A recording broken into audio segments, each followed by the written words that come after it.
Good evening, everyone. Wow, that was extremely loud. My name is Ann Savage. I'm the president of the board, and I welcome you here to the public meeting of the City School District of Albany Board of Education. The audio from this meeting is being recorded, and the recording will be made available to the general public on our Board Docs platform. If you would like to address the board in the public comment period tonight, now is the time to ensure that you have signed up. There is a sign-up sheet over there on that table near the door. There are also documents over there that you can take so that you can follow along carefully with the board meeting. You can also follow along online on Board Docs, and the easiest way to get there is to go to albanyschools.org/BOE. We invite those of you who would like to join us as we stand for the Pledge of Allegiance.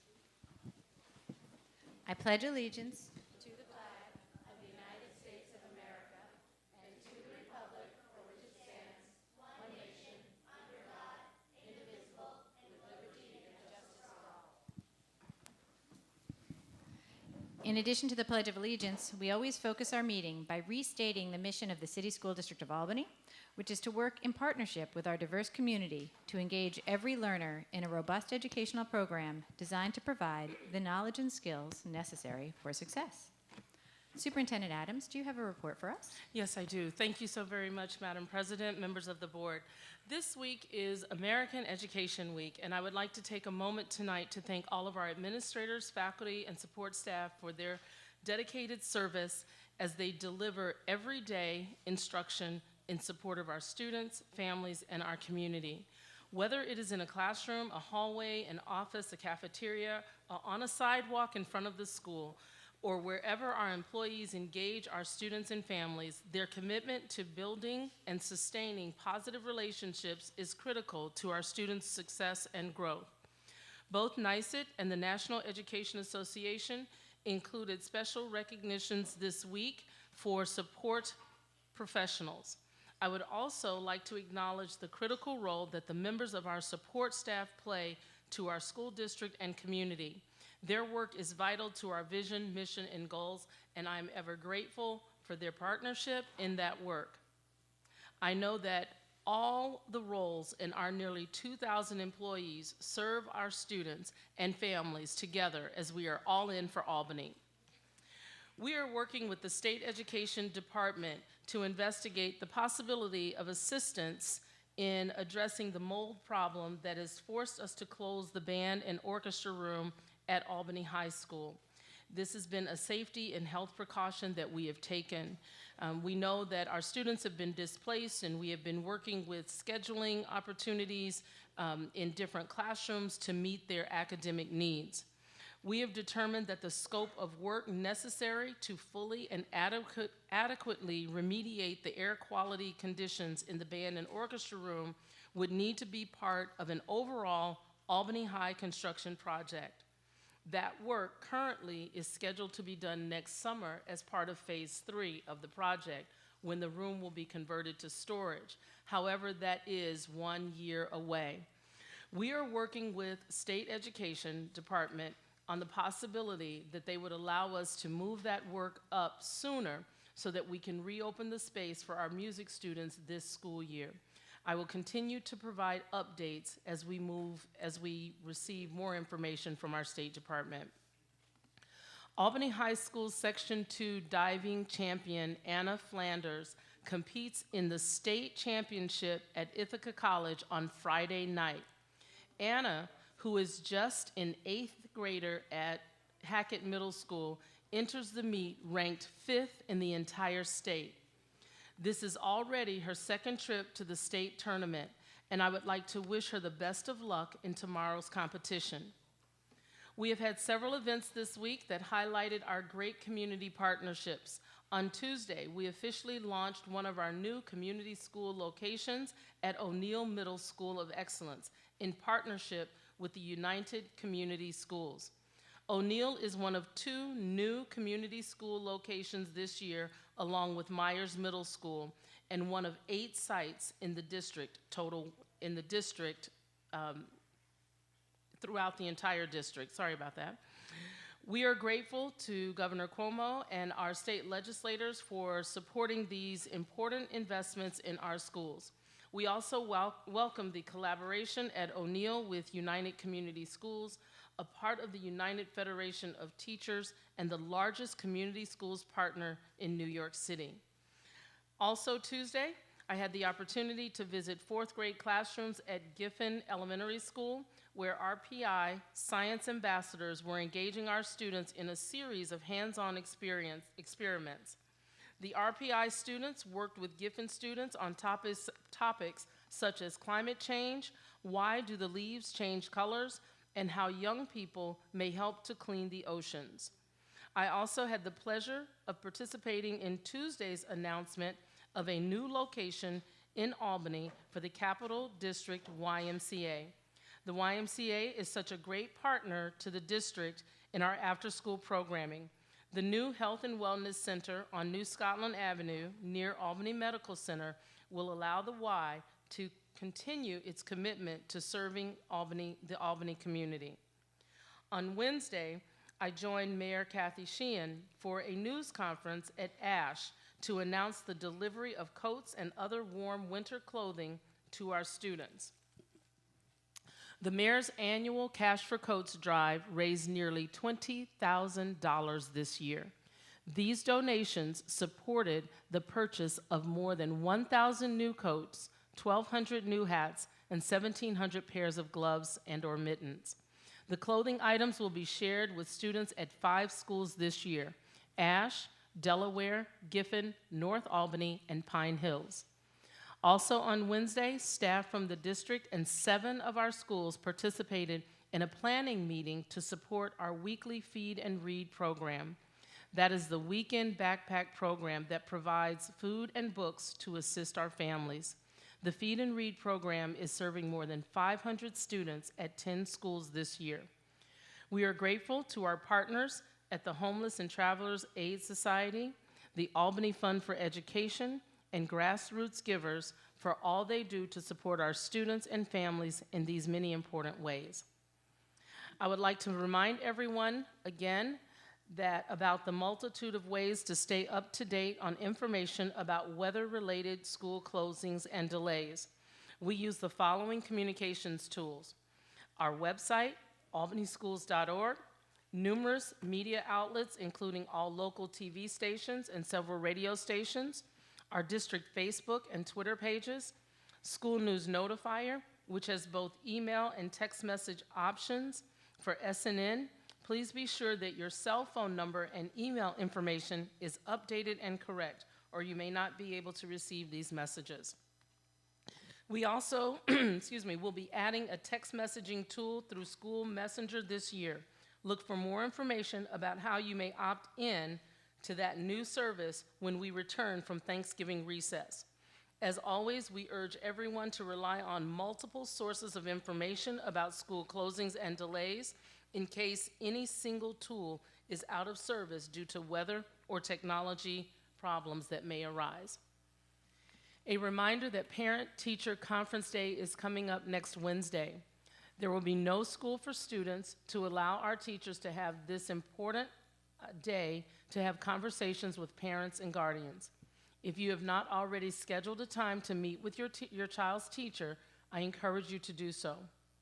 The homeschool partnership is critical to every student's success. Parent-teacher conferences are an excellent way to foster those relationships. All of our schools and offices will be closed next Thursday and Friday for Thanksgiving recess. I would like to wish everyone a very, very happy Thanksgiving. We look forward to welcoming everyone back to school on Monday, December 2nd. At this time, Mr. Barbado, I would like to invite Eagle Point Elementary School Principal, Gabe Barbado, to tell us a little bit more about the great things that are happening here at his school. Also, he is joined by several several students to share some of the great things that are happening. Yes. Thank you, Superintendent Adams. Thank you to the board, and thank you for everyone coming to Eagle Point. Welcome to our wonderful school. My name is Gabriel Barbado, and I have the pleasure and honor of being the principal of Eagle Point Elementary.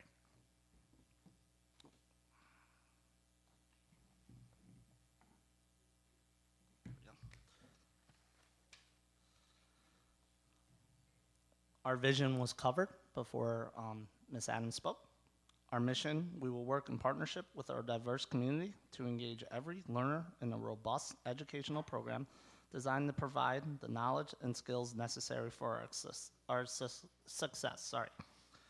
Our goal is to increase student achievement, enhance the delivery of quality instruction, build our leadership capacity, increase accountability, empower families to support the success of our children, and partner our diverse community.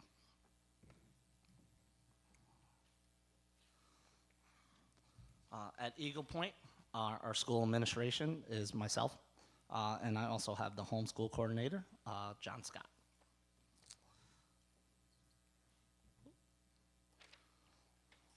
Our demographics are up on the board. We have approximately 327 students.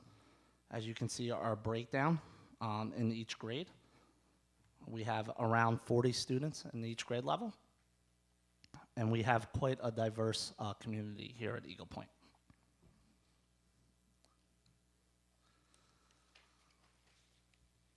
Our set focus and highlights that I decided to present to the board tonight was, the first one was the CPT work, and that's the common planning time.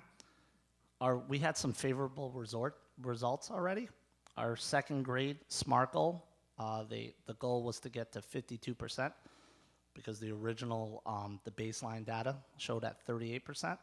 And amazing, it was great that we are at 82% efficiency for second grade.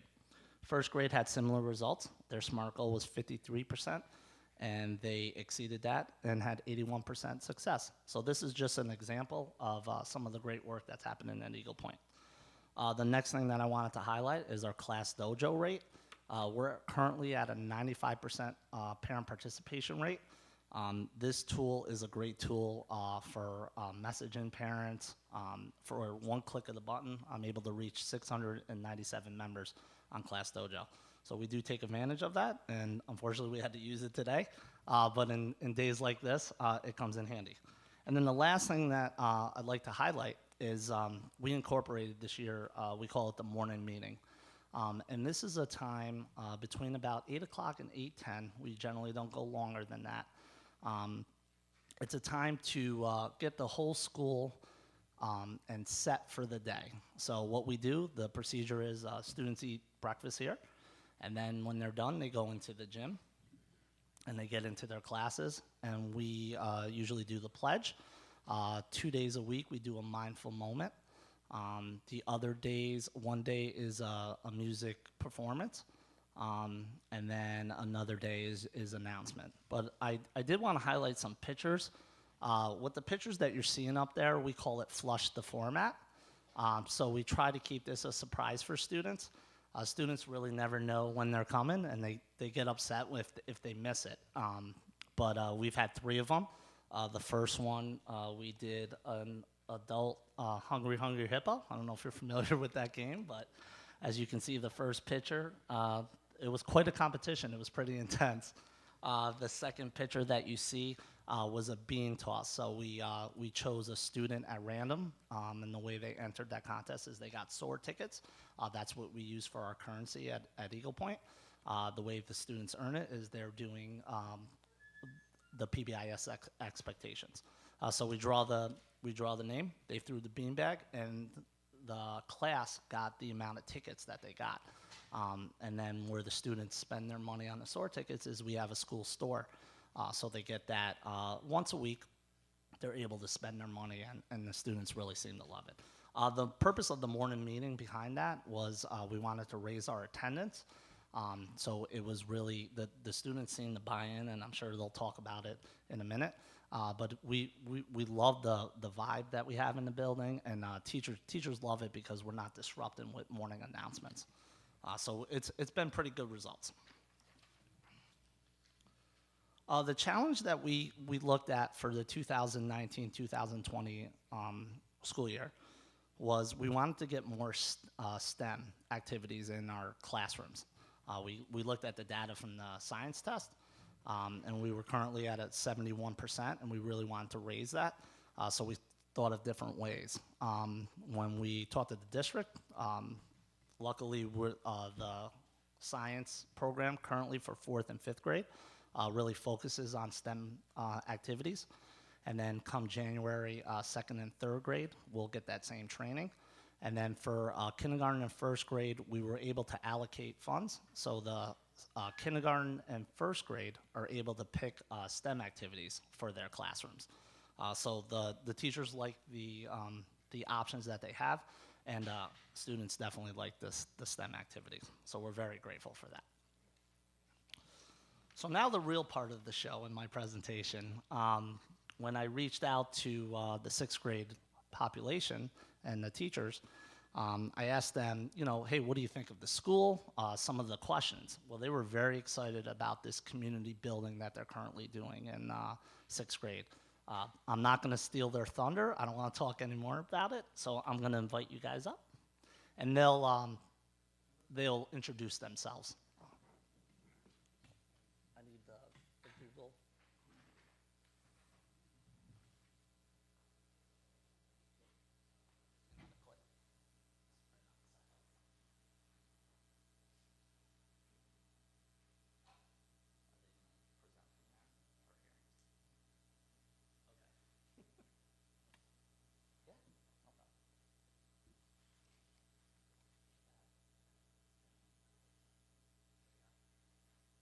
You want to sit here, Ms. McCoy?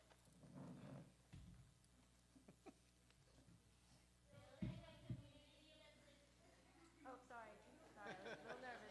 Go up. Hey, you want me to do it?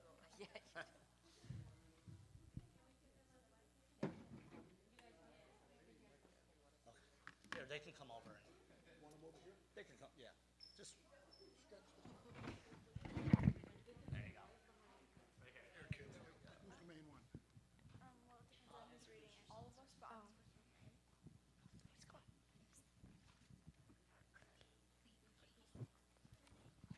All right, so we're going to introduce our speakers. Here we have EJ, Ashley, Amia. Sienna, Sahara. Tia. Mrs. McCoy and, of course, Mrs. McDonough, our community leader in 6th grade. And we're going to start off with a slideshow that these kids made to talk about our community leadership program that we've been doing in 6th grade. So.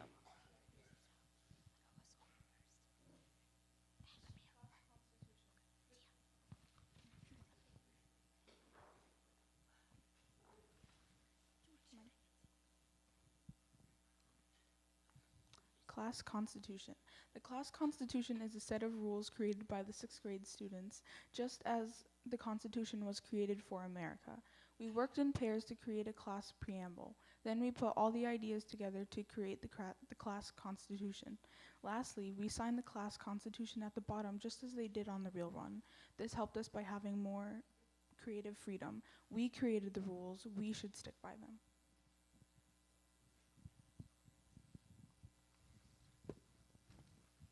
respect, responsibility, and safety. As 6th graders, we know rules are very important to help us learn at Eagle Point. From pre-K to 6th grade, we are expected to take them very seriously. How this ties into community building is our pillars, which represent caring, respect, responsibility, honesty, and safety. These pillars represent holding up our 6th grade constitution. Those who are respectful, responsible, honest, and safe help support the 6th grade community.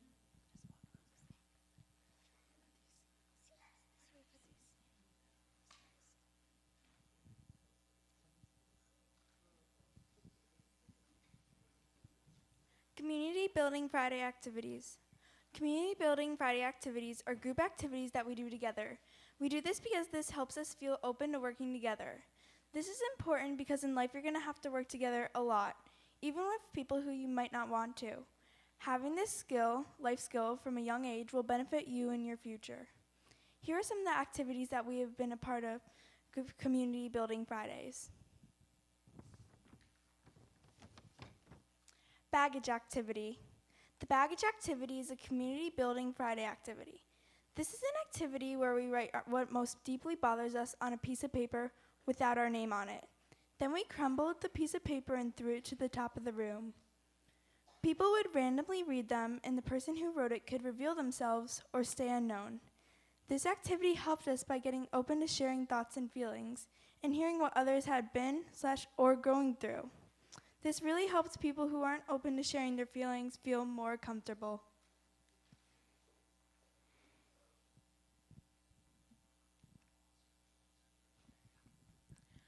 Pear Deck. Pear Deck slides are very similar to a slideshow, like PowerPoint or Google Slides, but instead of static informational slides, you get to create interactive slides that let every student participate in questions or prompts right from their own devices. It provides interactive slides so each student gets to type an answer. We have used Pear Deck in social studies with digital citizenship, the Be Internet Awesome digital citizenship lessons with Mr. Dudley, where we interacted with Pear Deck to learn about safety, bullying, kindness, and how to make our community a better place. Pear Deck is helpful to me because it has improved my view of the world and has helped me understand people's feelings better.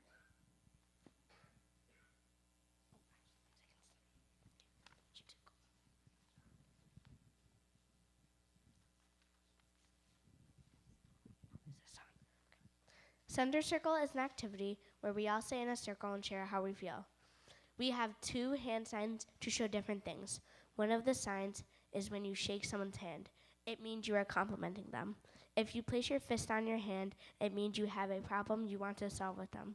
After talking to them, you can have one of 4 responses. Thank you, okay, I'm sorry, and I'll think about it. This helps us solve conflicts.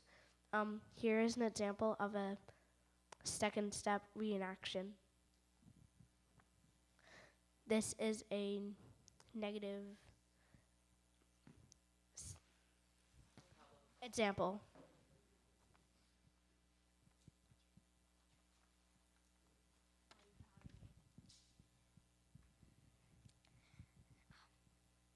I feel angry because you pushed me in the hall. I'm sorry.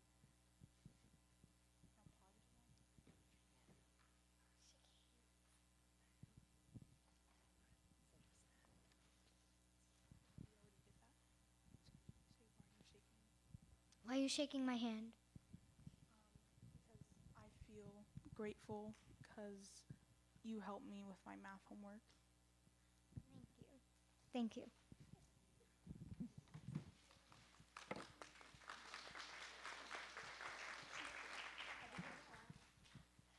Community Photo Wall. The Community Photo Wall is a project that the 6th grade did to express more about ourselves.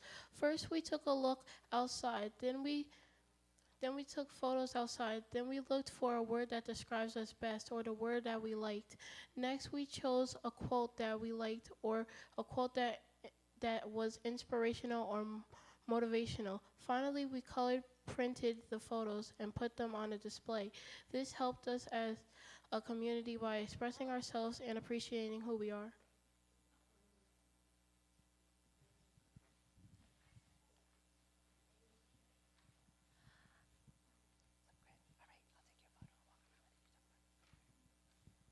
Flipgrid. Flipgrid is a social learning platform video we use to participate in class. It helps us improve on our speech and explain our thoughts in our own words. It is also an empowerment for people who couldn't use their voice to participate in person but feel more comfortable using video.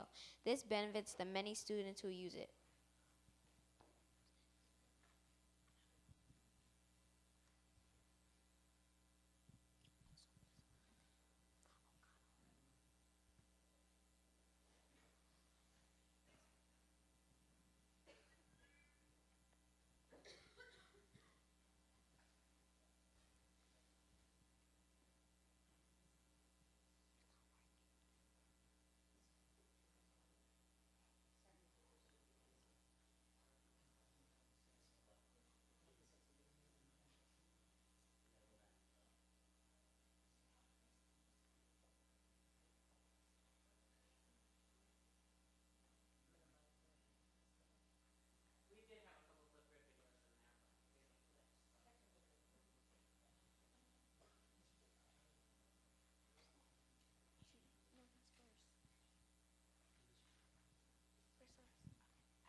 The Breakout EDU is a fun activity where we had to work together to unlock different codes, locks, and other puzzles to get to a prize.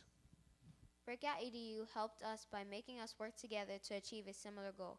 It has also improved our problem-solving skills and helps us work on teamwork and community building.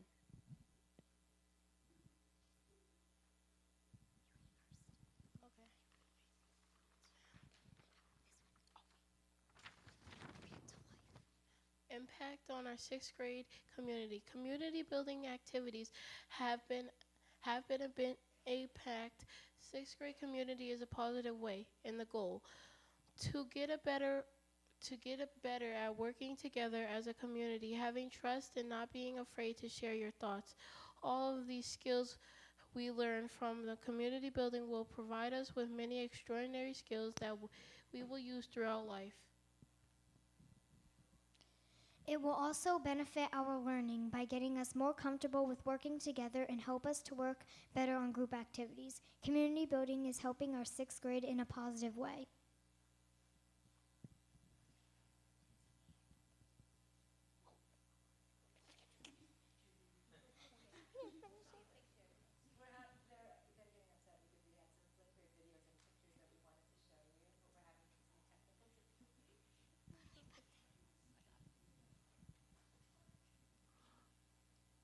Thank you very much for your time.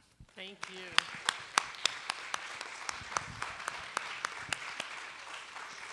Thank you to our Eagle Point sixth graders. We appreciate you so very much. Thank you. This concludes the superintendent's report. Thank you very much, Superintendent Adams, and especially thank you to the sixth grade from Eagle Point. We really appreciate your presentation, and I think there's a couple of those community building tools that I'm going to look up for further information because I don't know some of those, so those look fantastic. This brings us to the time in our meeting for public comment. We set aside up to 30 minutes of our meeting to hear from district residents, parents, students, and other members of the public, and we welcome your input about the decisions we are making tonight. Also, you can reach us by email, phone, or postal mail. On a rare occasion, we do have more than 30 minutes of public comment. That will not be happening tonight, according to the list. But in that case, we sometimes have a second public comment period at the end of the meeting. We invite speakers to stay for the balance of the meeting and to consider coming to our meetings on a regular basis or listening in to these recorded meetings if they can't join us in person. It's always helpful to us when teachers, students, families, and other community members are knowledgeable about the decisions we are facing. While you are making your remarks, please keep in mind that by law, information about individual students and specific district staff cannot be shared. Every student and every staff member deserves to know that concerns about them will not be aired in public. We also ask that you keep in mind that public comment is not the best place to first alert the district to a concern you have. Please share concerns first with the relevant staff, such as the teacher or principal. If you feel your concern is not addressed adequately, you may appeal to that person's supervisor up the chain of command, if necessary to the superintendent. Decisions made by the superintendent may be appealed to the board. Finally, please note the board's policy is to not respond during public comment period. If you need a response, we ask that you consider contacting us by email, phone, or postal mail. When I recognize you, please state your name and city of residence. Statements are restricted to a maximum of 3 minutes. Ms. Wilson, our board secretary, will give you a 1-minute notice and a 10-second notice, and I will notify you if your time has expired. It is a good idea to look up occasionally and make eye contact with Ms. Wilson so you will not be surprised at the end of your 3 minutes. There are 2 names on the list. The first name is Philemon Yu. I apologize if I've mispronounced. Please correct me if I've said that incorrectly. That was correct, Madam President. Hello, my name is Phil. I'm a nonprofit youth counselor here in Albany, in the city. And so before I was volunteering in Manhattan, Harlem, and then I was really enjoying the character building curriculum that the school is putting together. We also are trying to implement that back in my home base in Harlem. And so I'm here because I was very excited that the board is having a public meeting, and that fact they have the open platform for the public to make their voices also very exciting. And so my youth nonprofit works with helping youth find dreams and inspirations. We believe that performing arts is one of the biggest dreams and inspirations that really can change a young person's life. And so, and as the superintendent was talking about, you're trying to reinstill the arts when it was, even though it was closed out. And so we have for the first time in Albany, we're having the Gracias Choir come and do a free show at the Palace Theater, and we wanted to invite the community and the board of directors to that event. So we believe that and when a lot of students in particular, they see the performing arts and see this free show where the whole family can go, then a new inspiration, a dream gets formed in their heart. And so when I work with youth in wherever I am, I do not tell them don't do this, don't do that, but I want to put a new perspective in them by showing them a bigger world. And so I wanted to reach out to the board, thank you for your time, and I hope for the very best. Thank you very much. If you would like to leave your information about that event with our board clerk, Tanya Bowie, sitting here at the end, we would appreciate that. Thank you. The next name on the list is Ayona Marcico, and again, I apologize if I have not pronounced that correctly.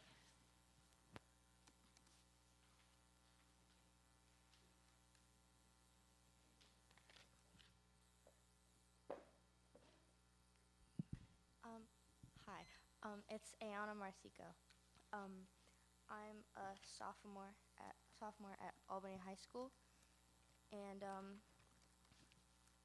Albany High has many new rules and problems lately, which have been hurting the students more than helping them. There's a policy that one student is allowed out of class at a time between the first and last 10 minutes of class, which only gives a classroom of 20 to 30 kids a 25-minute window to go to the bathroom. And if a student takes too long with the school-issued hall pass, the teacher will usually write a pass for.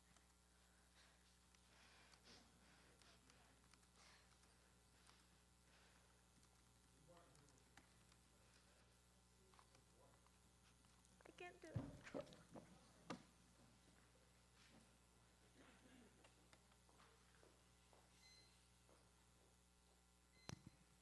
Ms. Marcico is taking a little break, and if she decides she would like to come back and address the board, we would be happy to hear her at whatever time feels comfortable for her. Ms. Mann? And I believe that she had also written out her statement, so if she's not able to come back and present, then we can... Absolutely take her statement in writing. That is absolutely fine. Thank you very much. Oh, yes, absolutely. Would you like to speak? Oh, no trouble. Just tell us your name. My name is Mrs. Watson, and my child is Sahara Watson. She's been going to Eagle Point ever since kindergarten. I love Eagle Point. I'm grateful to be here tonight to sit and speak with everyone, and I've just expressed some things that I have going on. I don't know where to go. I'm not having a problem with Eagle Point. I'm having a problem with first student transportation. Okay, I'm just gonna, October, my child was on the bus. Mrs. Watson, you're getting to a very specific thing about your particular child, and I'm wondering if you would like to speak to Mr. Lesko, who is responsible for that department. He's sitting right behind you, and he can address your concern directly. Okay, but Would I that be needed to okay? go a little further because when I'm speaking or trying to reach out through the day, I'm not getting any response. It's been the third time.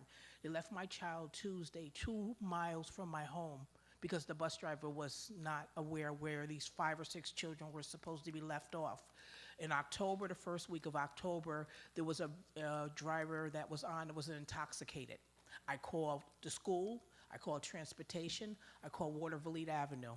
Once again, a week later, a week and a half later, that same driver was still working with first student.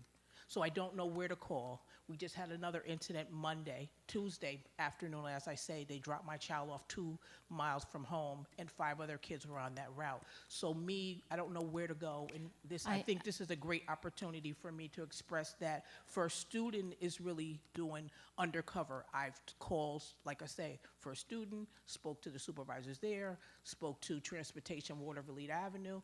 Mr. Barbados is the only one that I can really call and reach out, but there's nothing really he can do but just try to reach out as well as myself. I do absolutely understand, and I'm very sorry to hear about what happened. Mr. Lesko is the person who the Transportation Department reports to, and he reports directly to the superintendent. Right, I know. So Mr. Lesko can take the information and make sure that that your concern is addressed, and we will absolutely get back to you if he cannot address it here Okay, on the no spot. problem, but I'm just trying to put it on the panel tonight. We because appreciate that. I'm calling 1 or 2 people and it's not going anywhere. It's like, to me, let's keep it undercover, and that's not a great thing to keep it That is undercover. absolutely not okay to keep it undercover. You're 100% right about that, and I believe that we'll be able to address your concern and figure out what was the bottom, what was underneath the problem, what the cause is, if you speak with Mr. Lesko, and if I will make sure that he copies me on any response that he gives to you, so that the board stays in the loop on what's happening. Because I have a couple of other parents also that were, when the children were on the bus with the first driver was intoxicated, there were 5 or 6 other parents that, but some of the parents don't do anything, but I'm one that does. Thank you know. for bringing it to our Okay. attention, because it will Right, be addressed. Thank you for your time. The next speaker is Maggie Ehrlich.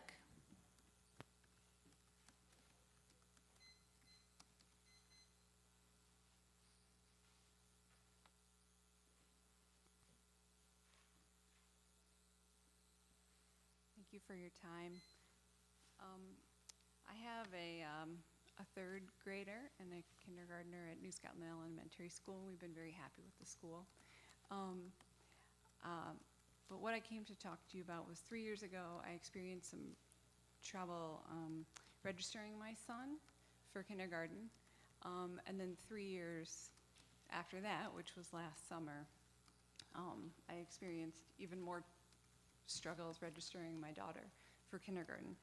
So I have written a letter, and I have a copy for everyone, so I won't go into it, but it just recounts the pertinent details regarding our experience, and it follows up with a series of observations and recommendations that my husband and I think could be helpful.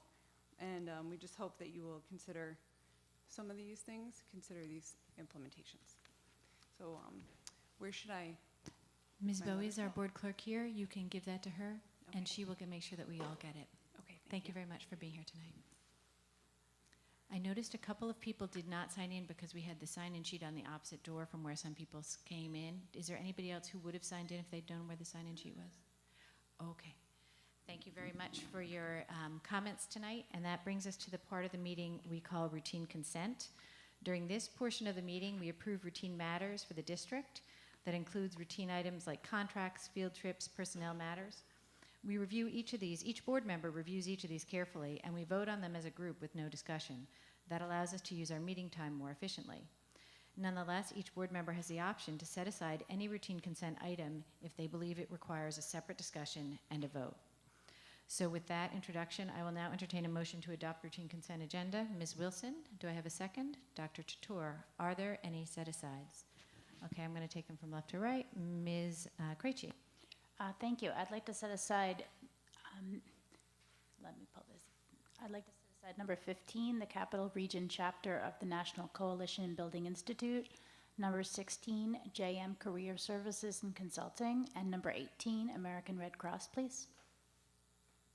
Ms. Wilson? I also wanted to set aside item 15 and 16, but in addition to that, item number 3. Were there any other set-asides? Dr. Chatur. I'd like to set aside 19, fiscal advisors and marketing. Ms. Mann? I wanted to set aside, also 15, 16, and in addition, 17. Are there any other set-asides? I have 3, 15, 16, 17, 18, and 19. Okay. All in favor of adopting routine consent less the set-asides I have just mentioned? That is unanimous. We will now take each of these items one at a time. I'm going to do them in numerical order. So can I get a motion to adopt item 3, the memorandum items for disposal? I have a motion, Dr. Chatur, seconded by Ms. Krejci. Is there any discussion? Ms. Wilson? Thank you. I was just observing that majority of those items seemed to be no longer in use, so they were intended to be disposed of at some point eventually, and that was just a storage area that they were being held in. And for the items indicated yes that we may or do use them, we intend to replace them. Those will be assessed in consultation with Ms. Comerford and Ms. Bechtel. And the issue that caused the damage was an existing or was that an emergent issue? We had a pipe that burst over the weekend that flooded the area. Okay, thank you. Ms. Smith?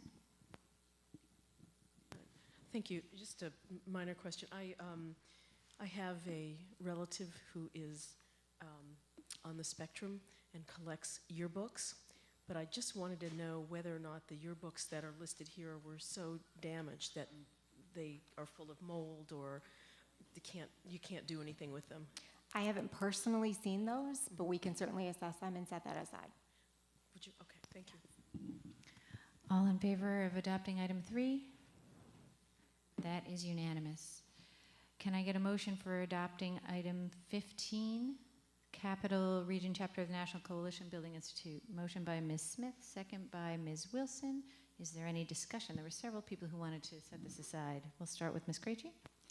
I just wanted to say, because I often comment when there are not really measurable goals or where there's no tying back to what the prior measurable goals are, this is a beautiful example where last year's goals were included, they were smart, they were measurable, and it's very succinctly explained what the results were this year, and the results were well greater than what was proposed last year.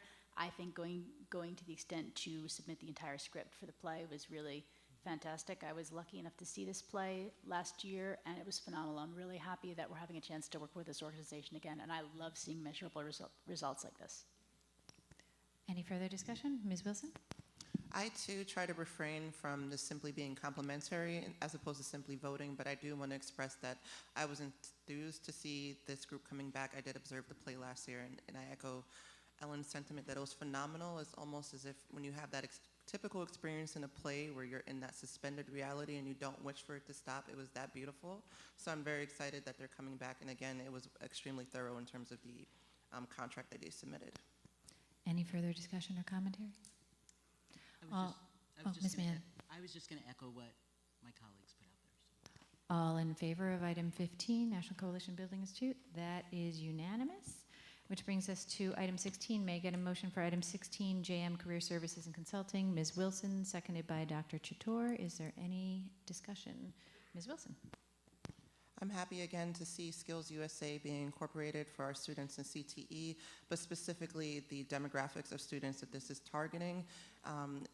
Although it's 60, I think that's a significant amount, and it's going to be super impactful in that sense. And I'm again just excited that we're making this step, and I feel it demonstrates our goals in terms of equity as well. Any further discussion? Ms. Krejci. I was excited to see, again, that we're promoting CTE, but I was not sure about this contract. I was sort of concerned about why we need to pay an outside consultant $50,000 to show us how to grow a chapter of a club in the school. It seems that this might be more appropriate for either a faculty stipend, or maybe this is something, I know there's existing chapters at Capital Region BOCES and what's the name of the BOCES across the river? But yes, Questar. So I'm really questioning why that's necessary. Looking at it as a price per student, it'd be more than $800 per student for 1 year's services. So I'm not really sure what the value added is. Again, also with the measurable results, there's some discrepancy between saying that they'll get 50% of students in direct from placement to job offer versus 80%. I'd want to know what the current rate is. I'd also want to know when they're talking about the number of students that would join this particular chapter, what number of students are joined currently. Because I'd asked this question when we had grant funding to send 4 students to a conference at the Desmond. I asked, what is this something new? And I thought I was told this was an existing organization that our students were participating in and competing in. And this makes it sound like it's more of a start from scratch thing. So I guess I just had some questions about that.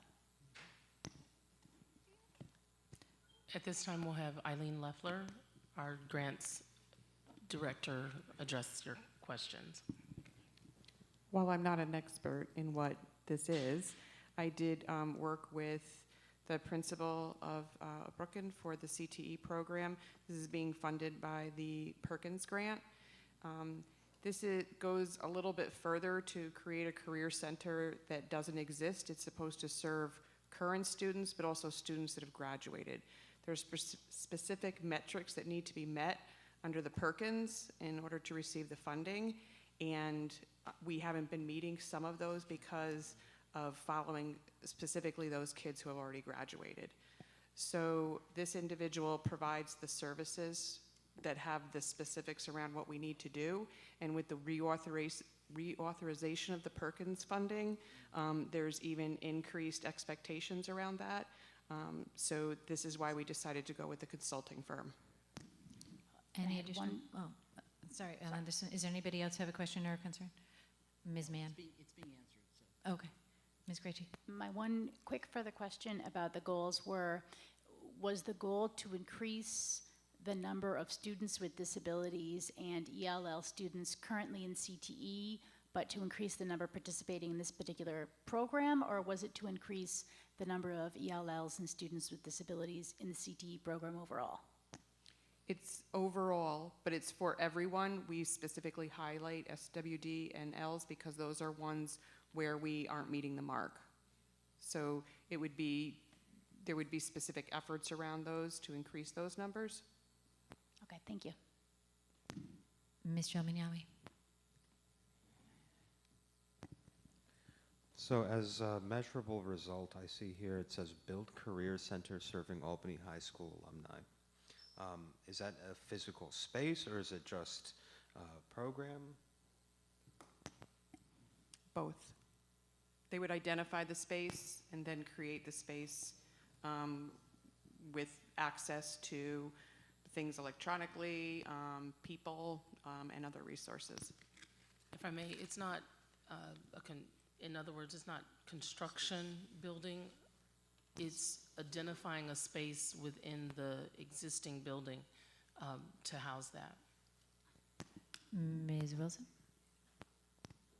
The one opportunity I had to attend the CTE Business Council, I do know it was brought up amongst some individuals that we do have our students that graduate and still come to seek us out for assistance afterward, and we really don't have the infrastructure. So, I mean, I think that correlates back to this also. Any further questions or discussion on this? I'm going to do Ms. Mann and then Ms. Krejci. And the answer may be obvious, I'm just not seeing it. This is not just one specific person, this is a firm. There are several individuals, or is this one individual? I don't know the answer to that question. Oh, okay, thanks. Ms. Krejci? The next question, and this sort of comes up later into something that we're planning to discuss regarding RFPs, but the letter says that this is the only person in the Capital District that provides career and technical education development and advisement. I mean, sometimes I think we get these single source contracts where I'm not sure this is really the only person in the area that could provide this. She may be the right person for this, but it concerns me to see something like this is the only person who can provide this. How do we know that other than this letter? Typically within our purchasing department, they will follow up and do the research with regard to that, because otherwise it is a full RFP. And so we would not put it out there that way. There may be something unique about her services that other people may not do, while the overall picture may appear to be universal. There may be something unique with regard to her. I'm sorry, I didn't mean to interrupt you. company. Do you have a sense that the having this contract approved, given the amount of conversation we've had on a routine consent item, is necessary to be done tonight? Could we come back into with the answer at least to the question about what the procurement process was on this? I think we could provide that in the SBU, but if you would prefer to hold it, we can. But we can easily respond in an SBU with regard to the questions. I wouldn't want to. So there's a motion on the floor to vote on it. Ellen has raised a concern about a procurement issue, which might lead to people voting no. And so we have two choices at this time. We can either table it for 2 weeks, or we can vote on it and see if it goes up or down. Those are our choices.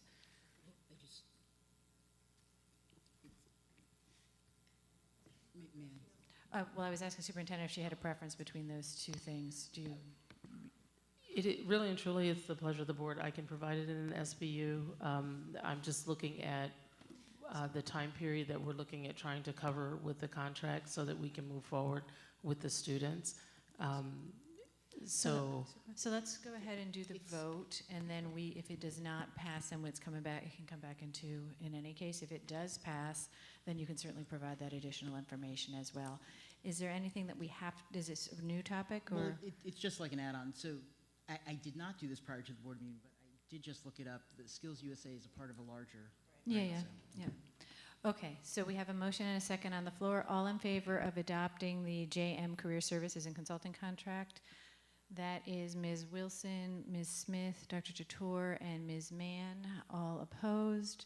Ms. Krejci, Ms. Savage, Mr. El-Minyawi, the motion passes. We would still appreciate that information about the procurement in the SBU.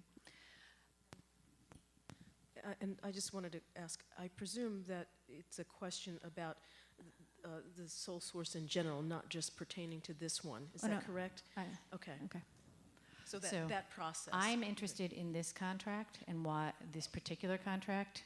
I understand what a sole source bid is. I don't need a restatement of I mean, it's in our procurement policy, how it's supposed to work. And Well, I just saw Miss, I was asking because. No, I understand. I just want to make sure that we're not eliminating the question about this current contract. No, I wasn't attempting to. I just wanted to make sure that everyone Oh, I understood understand. the process. Yes, the way you had said it was we're asking for something more general, and I'm not interested in the general. So I'm fine with us also doing the general. I just also want to do the specific. Okay. And Ms. Savage is channeling me right now. That's what I meant. Okay. So that brings us to item 17, the Jordan Taylor African Drumming Contract. Can I get a motion on that? Mr. El-Minyawi, a second. Ms. Wilson, is there any discussion? Ms. Mann. Sorry. So I had set this aside, and once again, and I know I'm always very complimentary, but this is one of a gentleman in the community who does quite a bit of work in the community, and he's very talented, and he's giving back in a way that I think is very positive. The one thing that I didn't see was, is this a particular school, or is he? Okay, why didn't I see that? I don't know. Which one? Arbor Hill. Fantastic. Okay, and he lives in that community, and anytime we can teach children to use that side of their brain is important. So thank you. All in favor of adopting item 17? That is unanimous. Item 18 is the American Red Cross contract. Can I get a motion? Dr. Jator, and a second. Ms. Wilson. Is there any discussion? Ms. Krejci. This was a very quick question, and it was, the contract says that 48 students/families would be served, but in the Appendix B, it says that there's going to be 24 units of training, so I wondered how many people would be trained for this contract?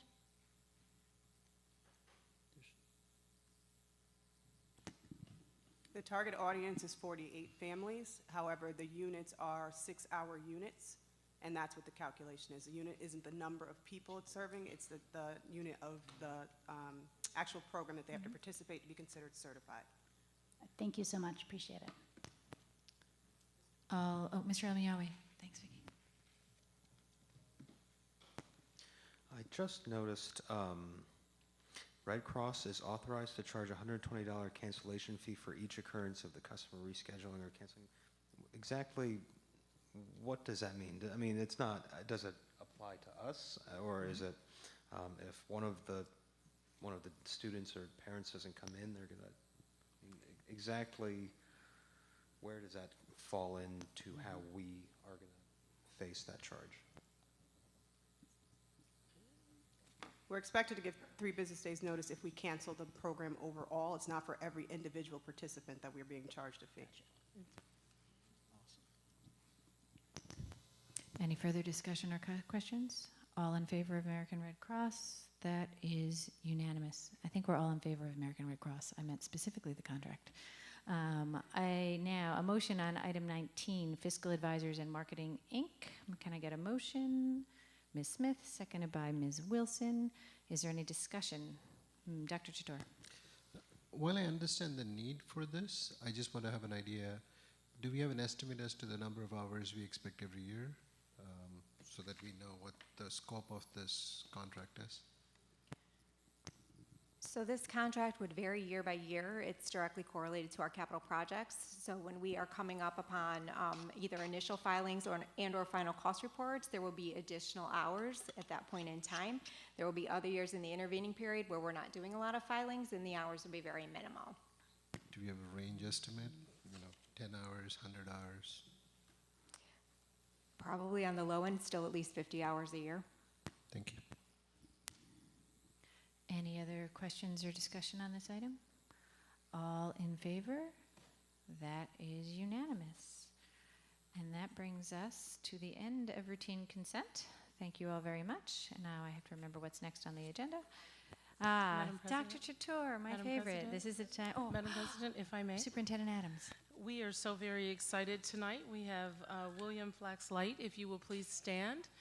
We would like to congratulate you on your appointment to the assistant principal position at Giffen Elementary School. Congratulations and welcome. Welcome aboard. Now I get to turn the microphone over to Dr. Chatour, who is the chair of the policy committee, who will walk us through the next section of this agenda. Dr. Chatour, if you wouldn't mind, when it comes to time to vote, is there just the one that we're voting on tonight? Okay, go ahead. Thank you, Madam President, members of the board. I guess you guys missed me last time. May I suggest that we talk about the action item first and then go to the discussion items? So you had a robust discussion last 2 weeks on media relations, or policy 1130. And this policy was revised to replace gender-specific wording and to replace the specific title of the media director with a more generic title. There were some other changes that were recommended at the last board meeting which have been incorporated. And I think the biggest point of discussion was the fact of whether an individual board member could say something. And as far as NISBA's guidelines are, every board member can express their opinion as long as they specifically state that they are speaking this as an individual person. And just so that people know, no individual member of the board has any rights to discuss as a entire board. So the spokesperson in this policy is going to be the board president, unless the board president has delegated that role to any of the other 6 members. So when any of us speaks outside of the board president or the delegate, we are expressing individual opinions, not the opinion of the board. And that is what needs to be clearly stated to media or whoever. So you're just talking as an ordinary citizen. So I think it makes sense in this case to take a motion in a second and then have a formal discussion so that we've got it, and then we're in the discussion, then we'll vote at the end of the discussion. So can we get a motion to adopt 1130 as proposed? Mr. El-Manyawi, seconded by Ms. Wilson. Now we will continue the discussion. Dr. Chatour has introduced it, and I believe Ms. Smith would like to speak. Is that okay? Are you done? Ms. Smith.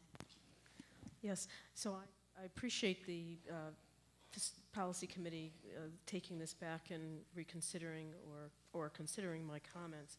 I like the youngsters here today.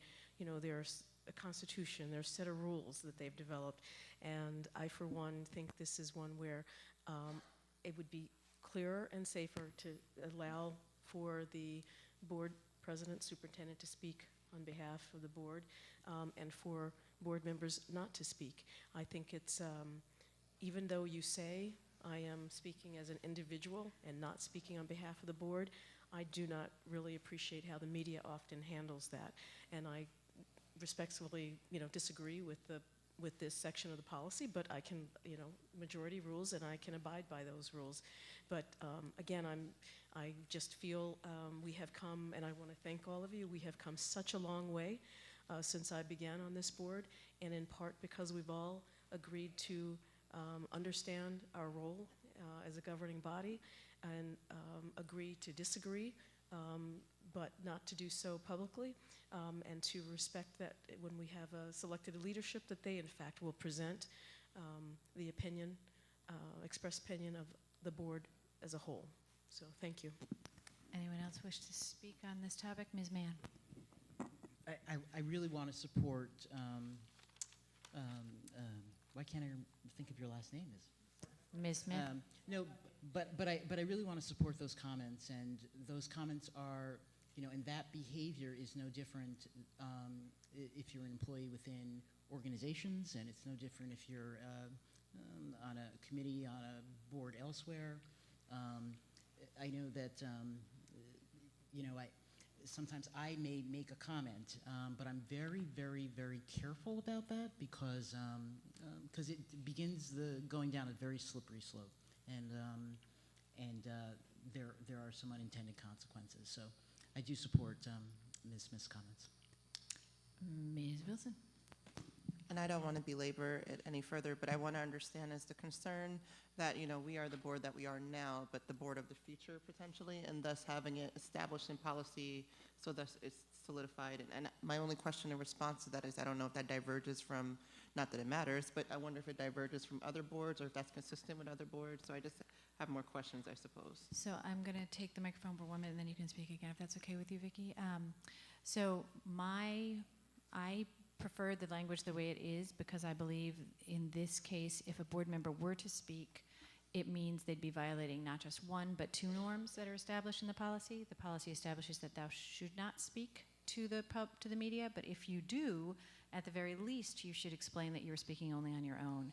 And if we take out that clause, which is part of the standard NISMA template, in answer to your question, Ms. Wilson, this is the standard language from the New York State School Boards Association. If we take that out, and a board member speaks to the media and does not specify that they're speaking only on their own behalf, they are only violating one norm instead of violating two. And for that reason, I believe it's preferable for us to stick with the standard NISBA language. I do understand your point, and we have a clear consensus that only one person speaks for the board, which is the elected president of the board unless delegated otherwise. And I don't believe that having this extra language that provides that second norm takes away from the first sentence that says that the president is the spokesperson for the board. So that's why I will be supporting the standard language. Mr. El-Manyawi has not yet spoken on this topic, so we'll do him and then Ms. Smith again, if that's okay with you. Ms. Smith, I do completely agree with your sentiment, but I also understand this pragmatically, that if in the case someone does speak, they are on their own.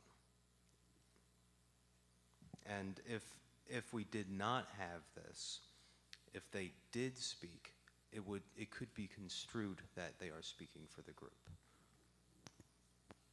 So, Ms. Smith, do you want to speak again? Just one last. I completely respect those thoughts. I respectfully disagree, and I do.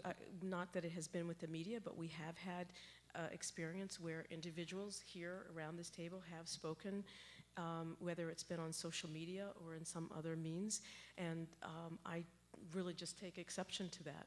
I respect you all, love you all, but I take exception to that. That's a departure from, I feel, our collaboration and our support of the opinion of the full board. So that's all I can say. I respectfully disagree and appreciate your thoughts. It sounds like there's a variety of opinions on this, and I wonder if we want to repeat what we did last week, which is to accept an amendment.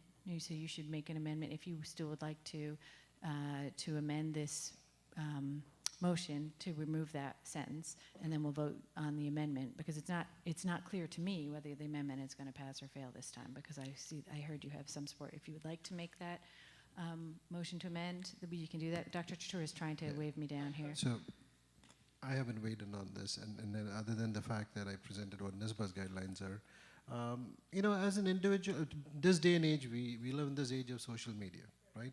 So everybody gets to say their opinion, whether it's the right thing or the wrong thing. We have made this decision that any information regarding the school district that comes as board information will come to the president. But there could be other topics that you're talking about, and I know that there is this, it's hard to distinguish between individual versus board member, but again, what this policy does is clearly states that no board member has anything that comes out of any of our mouths is not board opinion. And I just want to clarify, I just want to make sure we're all reading this the same way. The sentence that's under consideration here is one single sentence, and it is the last sentence in the second paragraph, and it's specifically about speaking to the media. It is not about social media. Social media is considered in an additional paragraph, and I, as the facilitator of this meeting, am not going to allow this to become a conversation about board members' behavior on social media. I don't think that this is the time or place for that. I do think that is a conversation we absolutely have to have, and is something I hope we will talk about at our board retreat on December 3rd, because it's more discussion than we have time to do tonight. But it absolutely is something we need to discuss and discuss at length. But the sentence that we have here that's under consideration is very specifically about speaking with the actual media, meaning the television or news media. So if we would like to, you could also make a motion to table this entire policy, and we could table it until after the December 3rd board retreat, and then we could integrate the social media piece in. That's another choice we have, but I feel that we are about to spend a considerable amount of time on this policy, and I'm fearful for the rest of our agenda. Ms. Smith. Yeah. I'm not trying to derail anything, but I do want to be clear. So the one amendment that I think then should be here, even though it's probably assumed, is that I would say clearly print or whatever mainstream, I don't know what the term is for media, but to make it clear of what media you're talking about. So that'd be the first thing I would do. The second thing is, again, I know that some folks don't like to necessarily consider a departure from NYSBA, but that they present some policies for boards to consider, and boards depart from them all the time. And then the only other thing I would say, it wasn't my design to say, to bring social media into this context, only though to say that we have at times had individuals on previous boards and this boards speak out of turn, if you will, and so that's what I was using that as an example. Oh, I hear So- you. Dr. Chatoor continued to talk about social media after you spoke, and so that was So- not about what you said. It was about the continuation of the conversation. So, Dr. The Chatoor. policy actually includes both medias. That sentence pertains to news media, which it starts with. The last paragraph is specific to social media, and it still says the same message, which is that the postings do not represent the board as a whole, and you got to specify that. So it is my opinion that we are not going to achieve complete consensus on this topic tonight. So I invite anyone who would like to make a motion to amend this proposal, a motion to do so, or to table this motion to do so. If not, I'm going to call for the vote. Ms. Krejci. I had a quick question regarding a small amendment that I wonder if it would make this a little more palatable to Ms. Smith.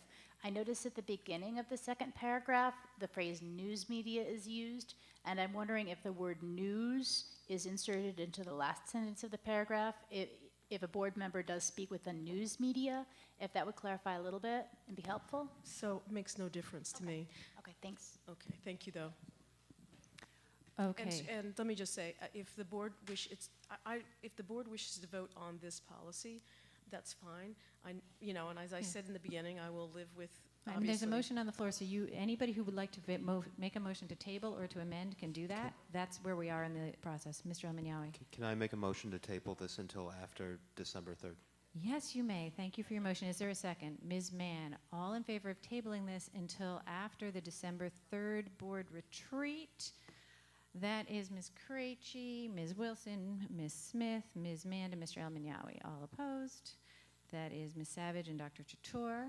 And we will bring this back sometime after December 3rd. Dr. Chatoor, you have Okay. some items for discussion for us as well. Well, I wish he was here last time. So the questions, the new policies that we bring to the attention of the board are 1400, which is public complaints. So these are all discussion items, so there's no action on it this week. This policy has been modified to include steps followed specifically with regards to Title I of the ESEA policy. The policy includes a reference to family and community communication guide to assist all stakeholders in getting needed information, directing questions, complaints, etc. to the most appropriate individuals. So that's the only change in there. The next one is 9120.1, which is conflict of interest. This policy was specifically revised to define what we mean by same family and to remove terms that were gender specific. Policy 8635, which is Information Security Breach and Notification, was revised to include conditions pursuant to Labor Law 203D that clarifies which fields are considered personally identifying information. Policy 8630, which is also related, is Computer Resources and Data Management. This was revised based on the NESBA sample. This policy actually was one of those policies that was somewhere in our archives as a hold policy. And 8635 actually refers to 8630, so now they're both up for adoption next time. Policy 6631 as extra classroom activity funds. This was completely revised to separate the regulations from the policy. The proposed version is a much more succinct version of the policy instead of the 50-page manual that existed, and has specific reference to the New York State Finance Pamphlet 2, which is safeguarding, accounting, auditing of the extra classroom activity funds. 6150 is budget transfers. This has been revised again to remove gender-specific wording and specify that this pertains to transfers in excess of $10,000 in any single amount. And lastly, policy 6640, which is fixed assets inventories, underwent minor revisions to include reference to the government accounting state board, GASB, forget what S stands for. GASB. Statement 34 regulations. So. Government Accounting Standards Board. Standards. Thank you. Any questions, comments, or other discussion on any of these policies? Actually, there's an awful lot of them. I'm just going to do them one at a time. Any comments or questions on 1400? Ms. Wilson. Nothing pertaining to the modifications that you made, except for all matters referred to the superintendent and or the board shall be in writing. And I'm just curious if it's implied in there that someone can assist them, like, for example, if a person often can speak English but may not be able to write in English and convey what their concerns are, so we furnish assistance in that case? Madam President, members of the board, Member Wilson, Secretary Wilson, sorry. Yes, typically we have some type of written follow-up. Even when parents call in, our secretaries will take messages, so we'll get emails that way. If there's translation services that may be needed, we would also facilitate that. Thank you so much. Anything else on 1400? Then that brings us to 9120.1. Any comments or questions on that? Anything on 8635 or 8630, which are kind of a pair? 6671. Are there any more comments or questions on any policy? Maybe we're done. We're done. Excellent. Thank you all very much. These will come back for action next time, except the one that has been tabled till after December 3rd. That is the end of the action portion of our agenda. Those of you who are in the audience, it is unlikely that the board will take any further action. We always do the action items in our agenda at the beginning, and then we move on to discussion. The first discussion item for us tonight is the discussion of the pre-K program. Tonight we have the pleasure of Ms. Melissa Hasty coming forward and Dr. Wilson Turner to give us the update with regard to our pre-K program and the benefits of our pre-K program. Thank you very much, ladies. Good evening.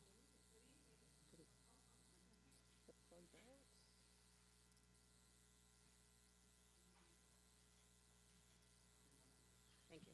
Good evening, Board of Education and audience. I usually do not sit up here with our early childhood director, Melissa Hasty, because she is more than capable, as you all know, of providing a complete picture of what occurs in our early childhood programming.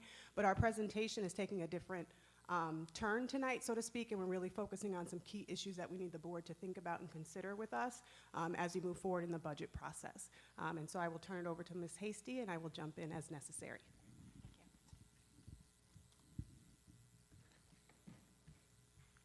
Good evening, Madam President and board members, Mrs. Superintendent Adams and Cabinet. Thank you for having me. Oh, I forgot that I have to, yeah, you've clicked for me, thanks. So we're gonna start with the state of universal pre-kindergarten in the City School District of Albany. We currently collaborate with 16 community-based partners. We have 68 classrooms total, 44 4-year-old and 18 3-year-old, and 6 multi-age, which enrolls 3 and 4-year-olds in the same classroom. We have 28 pre-kindergarten classrooms in our elementary schools and 40 in our off-site locations. We do provide pre-kindergarten in 30 different locations and 19 child care centers located throughout the community and in the 11 elementary buildings. Our enrollment capacity for this current school year is 1,025. You will note that's a little bit less than last year because the 2 classrooms that closed at North Albany, with it transitioning from an elementary school to a middle school this year. Our current enrollment is 977 students as of last week. We have 29 open seats available that are being held for community and preschool special education placements. And at this time, we have 30 CPSE referrals in process and an additional 17 awaiting parent consent at this time. So we feel that we will not have any issue enrolling those 29 seats as those initial evaluations go to committee. We have 5 students placed that have yet to register, leaving 14 seats available in the entire program, and they are all 4-year-olds in a couple of our elementary sites and in our off-site locations. We are currently conducting an RFP for community-based providers for the upcoming school year. We've hit our 5-year RFP piece, and so we right now have a request for proposals out in the community to be submitted, I believe, December 3rd-ish. So to talk about our program enrollment, we serve 1,025 students. However, the maintenance of effort is a little bit different. So the maintenance of effort is the number of students that we are funded for through the state education department and the minimum number of students that we need to have to maintain the program and to receive all of our funding. And so there is a typo for 3-year-old full-day seats. It's not formally PPK, it's formally EPK. EPK was the grant funding that provided the 3-year-old and some 4-year-old spots.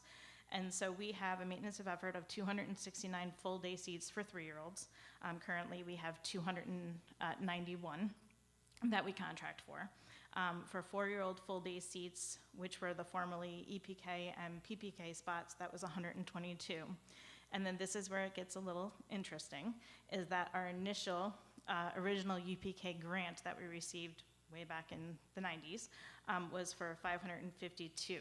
And the new calculation process that they put into place 2 years ago has those 552 seats are basically half-day seats, so we are actually funded for 276 full-day seats.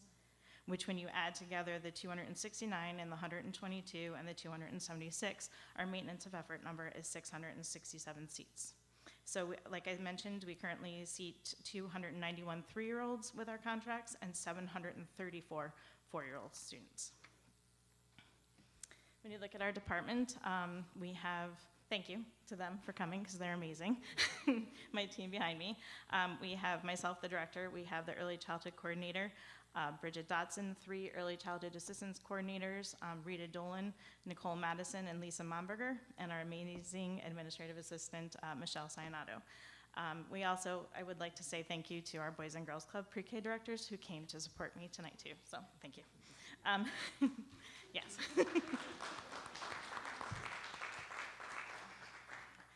The teaching staff across our 68 classrooms. We have 5 district staffed classrooms, the specialized dual language program at Delaware Community School, as well as the 4 Montessori pre-KK classrooms.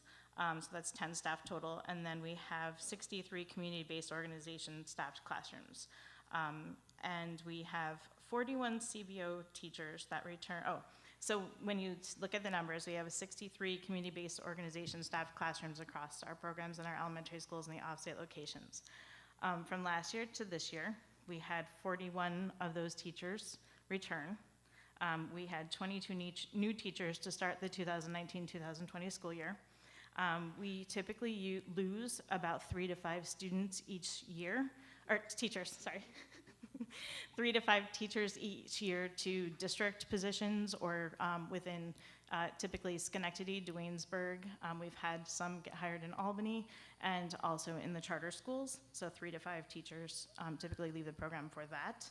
And since September 6th of 2019, the first day of this current school year, we have lost 10 teachers. One of those was to a district position in Schenectady.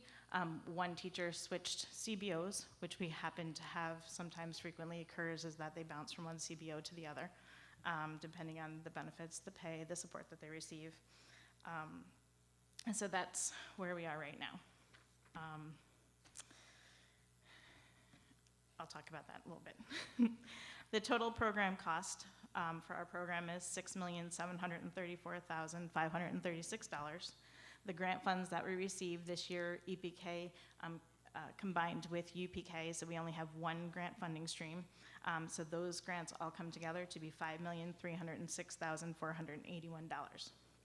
And so the general fund contribution is $1,428,055, and that includes a community schools aid portion of $180,800. And I can break down that a little bit for you.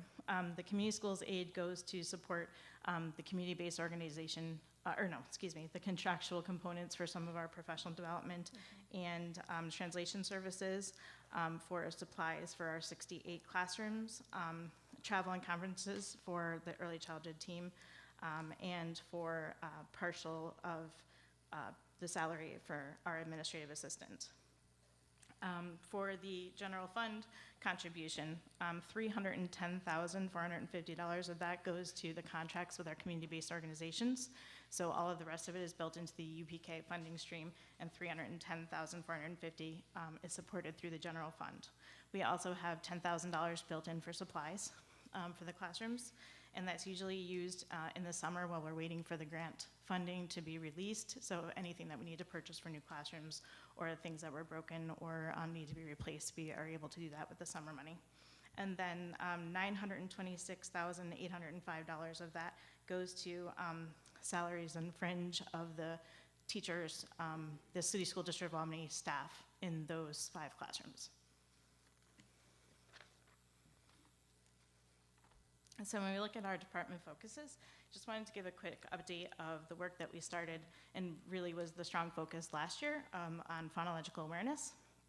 And then I'll move into our district, or our focus for our department this year.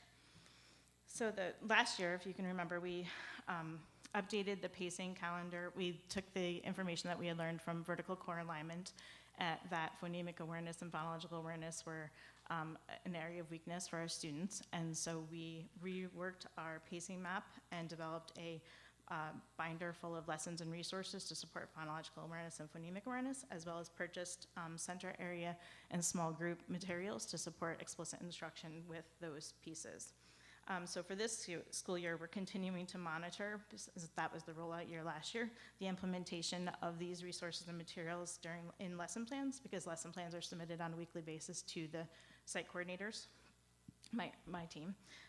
Progress monitoring data, we're reviewing that to look for growth within those phonological areas, awareness areas, and looking at explicit instruction when they conduct site visits. And we also looked at, with conversations and vertical core alignment and with Lynn Strang, that phonemic awareness continues to be a concern as children moving into kindergarten. So we reworked our units this year to include a Dr. Seuss 2-week mini unit. So we have a rhyming unit that they cover for 6 weeks. So it's explicitly focused on rhyming for 6 weeks. And then we added an additional 2-week unit to continue to support that. And then throughout the rest of the year, it's scaffolds and spirals, but really to emphasize that key essential skill that they need for kindergarten readiness.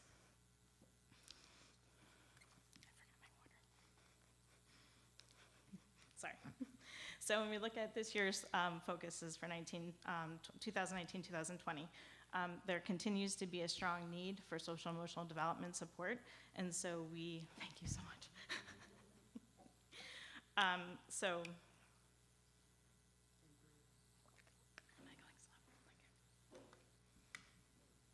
So social emotional development for our children is very important. Our 3-year-old curriculum is strongly focused on supporting social emotional development. The coordinators reworked the first 6 weeks. So the first 6 weeks of lesson plans are provided to all teachers, 3-year-old and 4-year-old, to really ensure that we support that development of systems and transitions and expectations for the classroom to run smoothly. And within the 3-year-old first unit this year, they built in specific skills and strategies to support the social emotional piece that were introduced.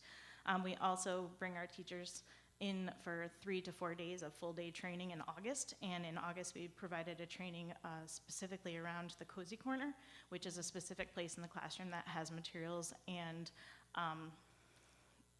a soft, comfy furniture so that when a child needs a break, that they have a space that they can go to into the classroom, take that break, try to use some of those materials to help them to come back down to baseline. So we're really trying to build that independence of recognizing when I'm at my point and going into there to self-regulate, get down to baseline, and then be able to re-enter the classroom instruction. So we did a PD on that in August. And then in October, for our evening PDs, the team did a follow-up to that, kind of hitting those key points again, talking about the first 6 weeks and how important those regimens and routines are, that modeling of how to use the Cozy Corner and a make and take to support teachers and helping children to identify their feelings, continuing the conversations of having strong relationships with the children and the families, and some skills around self-regulation. We have also, last year we had Trauma 1, 2, and 3, so we collaborated with the Capital District Child Care Coordinating Council to have their social worker come in, who is early childhood focused, to do trauma trainings for Trauma 1 and Trauma 2, and the teachers were so engaged with the work that she did, they asked her to come back. So she actually wrote Trauma 3 specifically because our teachers asked for that. So we chose to bring that back for our new staff. So new teachers and new teaching assistants across the entire program are required to attend the Trauma 1, Trauma 2, and Trauma 3 trainings. So Trauma 1 was just this week, and we had 27 people attend. And Trauma 2 will happen in December, and then Trauma 3 in January. So again, in an effort to give them the skills and the background and the understanding around why the children may have some of the, I can't come up with the word, sorry, the behaviors, and some of the adverse effects that they are dealing with that could actually promote those behaviors, so how they can deal with them better in the classroom.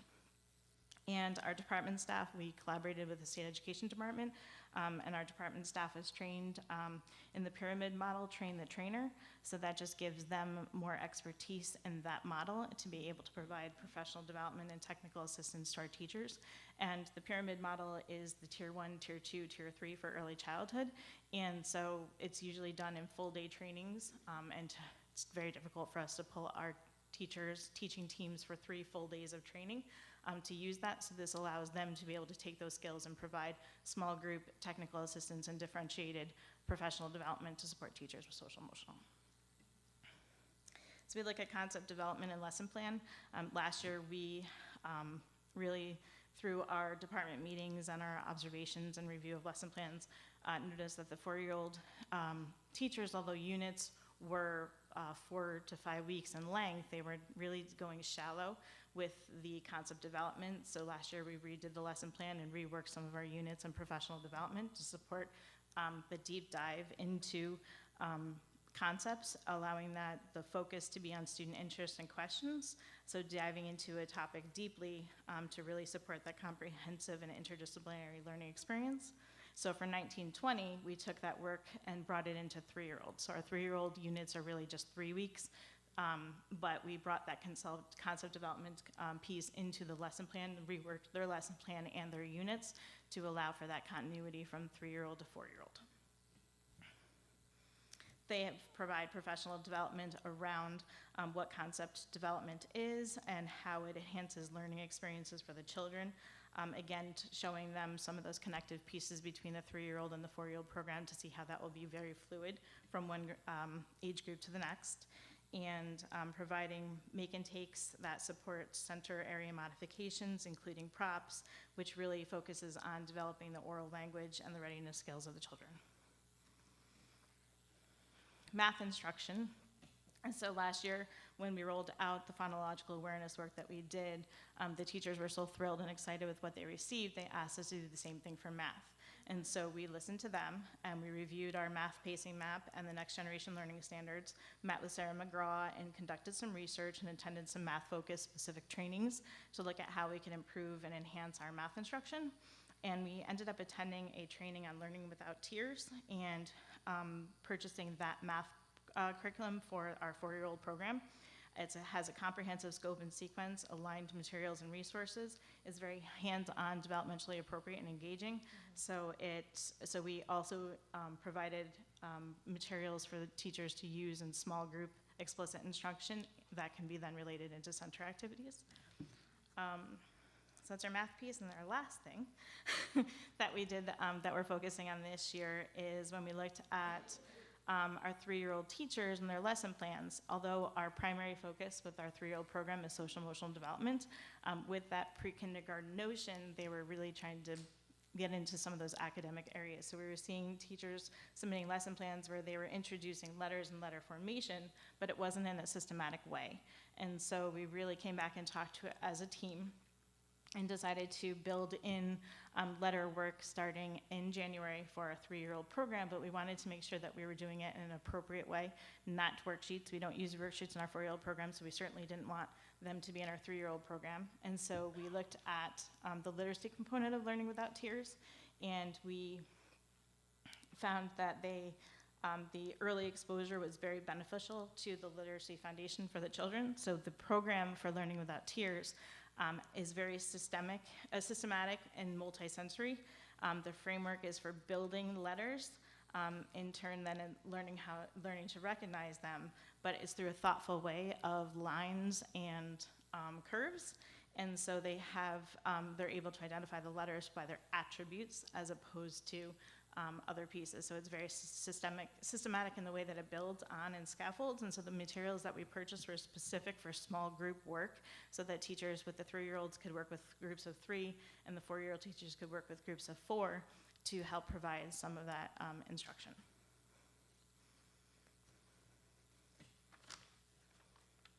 So those are our department focuses for this year. It's been hindered a little bit, I would say, by the teacher turnover that we had from the summer and then from September until now. And so when you look at what the recommendations for 2020, 2021, and looking what our department would need to continue the quality work that we're doing and to support the students and the teachers to success. First, a 12-month clerk typist would be very beneficial to alleviate some of the work that Michelle is doing and to be able to support things running more efficiently and fluidly with our directors, our community-based organizations, and within our department. Adding another early childhood assistant coordinator would help to alleviate some of the support that each one of the girls has between 15 and 20 classrooms that they oversee. The breakdown in the program review was that some of them had anywhere between 5 to 7 brand new teachers, not including the ones that changed over this school year. So we have 2 new staff at SPA, 1 new staff at Eagle Point, and 1 at Pine Hills, just in our elementary buildings since September 6th. And so bringing on an additional assistant coordinator will allow us to more evenly distribute and give them less classrooms to oversee and allow them to provide more support directly to the teachers to support their instruction and the student learning.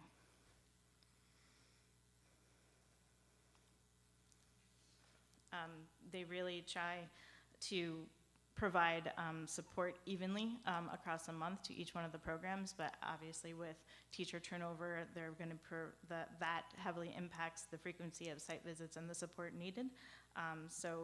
The additional early childhood assistant coordinator would decrease the number of assigned sites and classrooms and allow the entire team more time to support teachers, also to help us with differentiating professional development for our teams.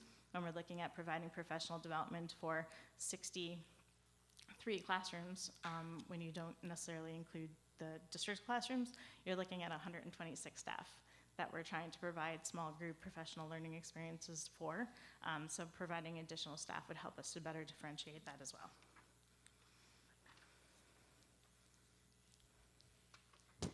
And lastly,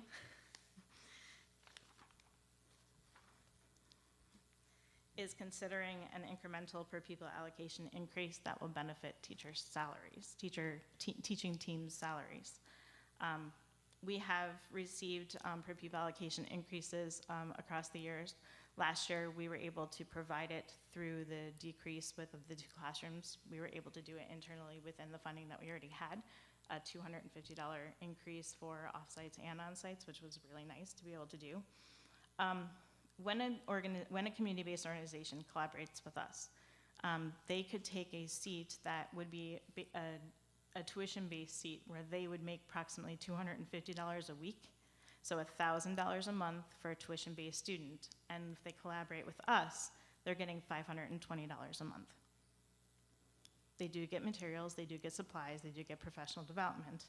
But when you are a community-based organization, an early childhood daycare center in the community, depending on your size, a smaller one, cutting the amount of revenue that you're making and trying to support and maintain the quality of your program as well can be a hindrance. And so the concern is collaborating with us brings curriculum, assessments, screenings, a different level of program, but at what cost to hurting the community-based organization that's choosing to collaborate with us.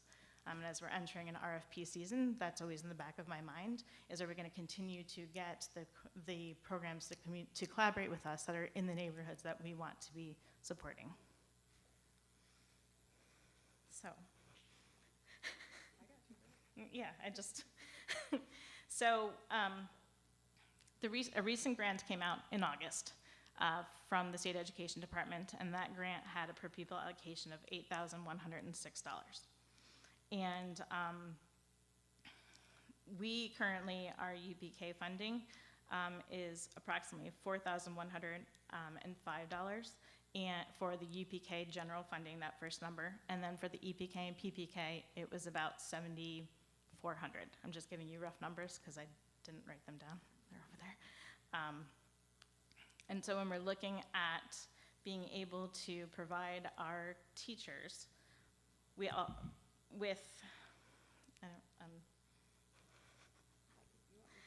no. So when you look at a district teacher, a starting salary, when you looked at what the early childhood assistant coordinator would make would be $84,500. That's their salary and their fringe benefits. I have pre-K teachers that are working with community-based organizations that are making $28,000 to $30,000. Now we have to take into account that there are different requirements. A child care center per OCFS regulations a teacher could have a CDA, a 2-year early childhood degree, they could have a 4-year degree, they could have certification, they could have a master's. And so we're looking across, a huge, differential with experience, with educational background, but to be making $30,000 to do that work and not considering, their fringe benefits and what that looks like. If we had looked at just the $55,000 potential district teacher salary without the fringe and benefits, they're making half of what the person is, and sometimes with the same credentials. And it's not a livable wage. And there is, daycare teachers do turnover. Mrs. President Savage had sent us an email that there was approximately 30% turnover rate in preschool. And so we're at 35% on an annual basis. So we are within what the national, number is around that. But when we're talking about the kids in our community and our families, we have to do better for them because they deserve to have that continuity of care, of continuity of programming. And we know that it's a stepping stone for some teachers, but if we can get teachers to stay for 3 to 4 years and really build their pedagogy and have them come into our buildings and be ready to work, that's what we need to do. So I'm asking, so I guess the chart. Dr. Wilson-Turner and I looked at what incremental per pupil allocation increase could be. So if this would be for just reaching a 6,500 per pupil allocation. So right now we're at 5,200 for our offsites and 4,900 for our onsites. This is getting us to a $6,500 per pupil allocation, with that differential being what would go towards increasing teacher salaries and teaching assistant salaries. And so we're looking at, I had a teacher who left Arbor Hill at the end of the year last year and went to New Schooney to teach kindergarten, and she said, Melissa, if you could get my salary to $40,000, I would stay for a few more years, because she loved Arbor Hill and the program that much. And so we kind of looked at, if we were trying to get to that $40,000 or so for that teacher, and also provide a lift for the teaching assistant, what could that look like? And this is what the chart is here that you're seeing. So the recommended incremental impact of $266,500 would be if we did $260 for this year and for the next 4 years to get to that $6,500.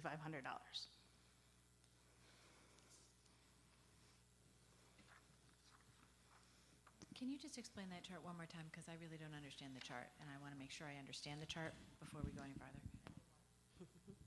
So the way the chart is laid out is if we were to, overall, we would need to do a $1.3 million increase to do a PPA, a full PPA of $6,500.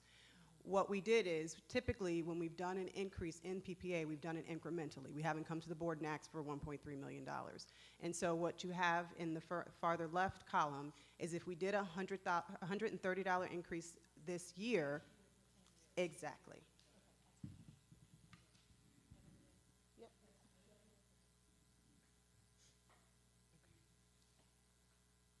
Any final? Well, and I just, do I answer these or no? Nope. I'm good. Thank you. Madam President, if I may. Absolutely, of course. So just to refresh the memory of the board, you did receive in your SBU packet, pre-K is one of our legislative priorities, and it has been for several years. Number one, I have to always pull us back to that philosophical stance of what we truly believe about education and what we believe about addressing our youngest learners. And we are very, very fortunate to have the program that we have, but also that expanded pre-K where we have our 3-year-olds engaged, so that we now have a full 2 years with our youngest learners in order to get them ready for school.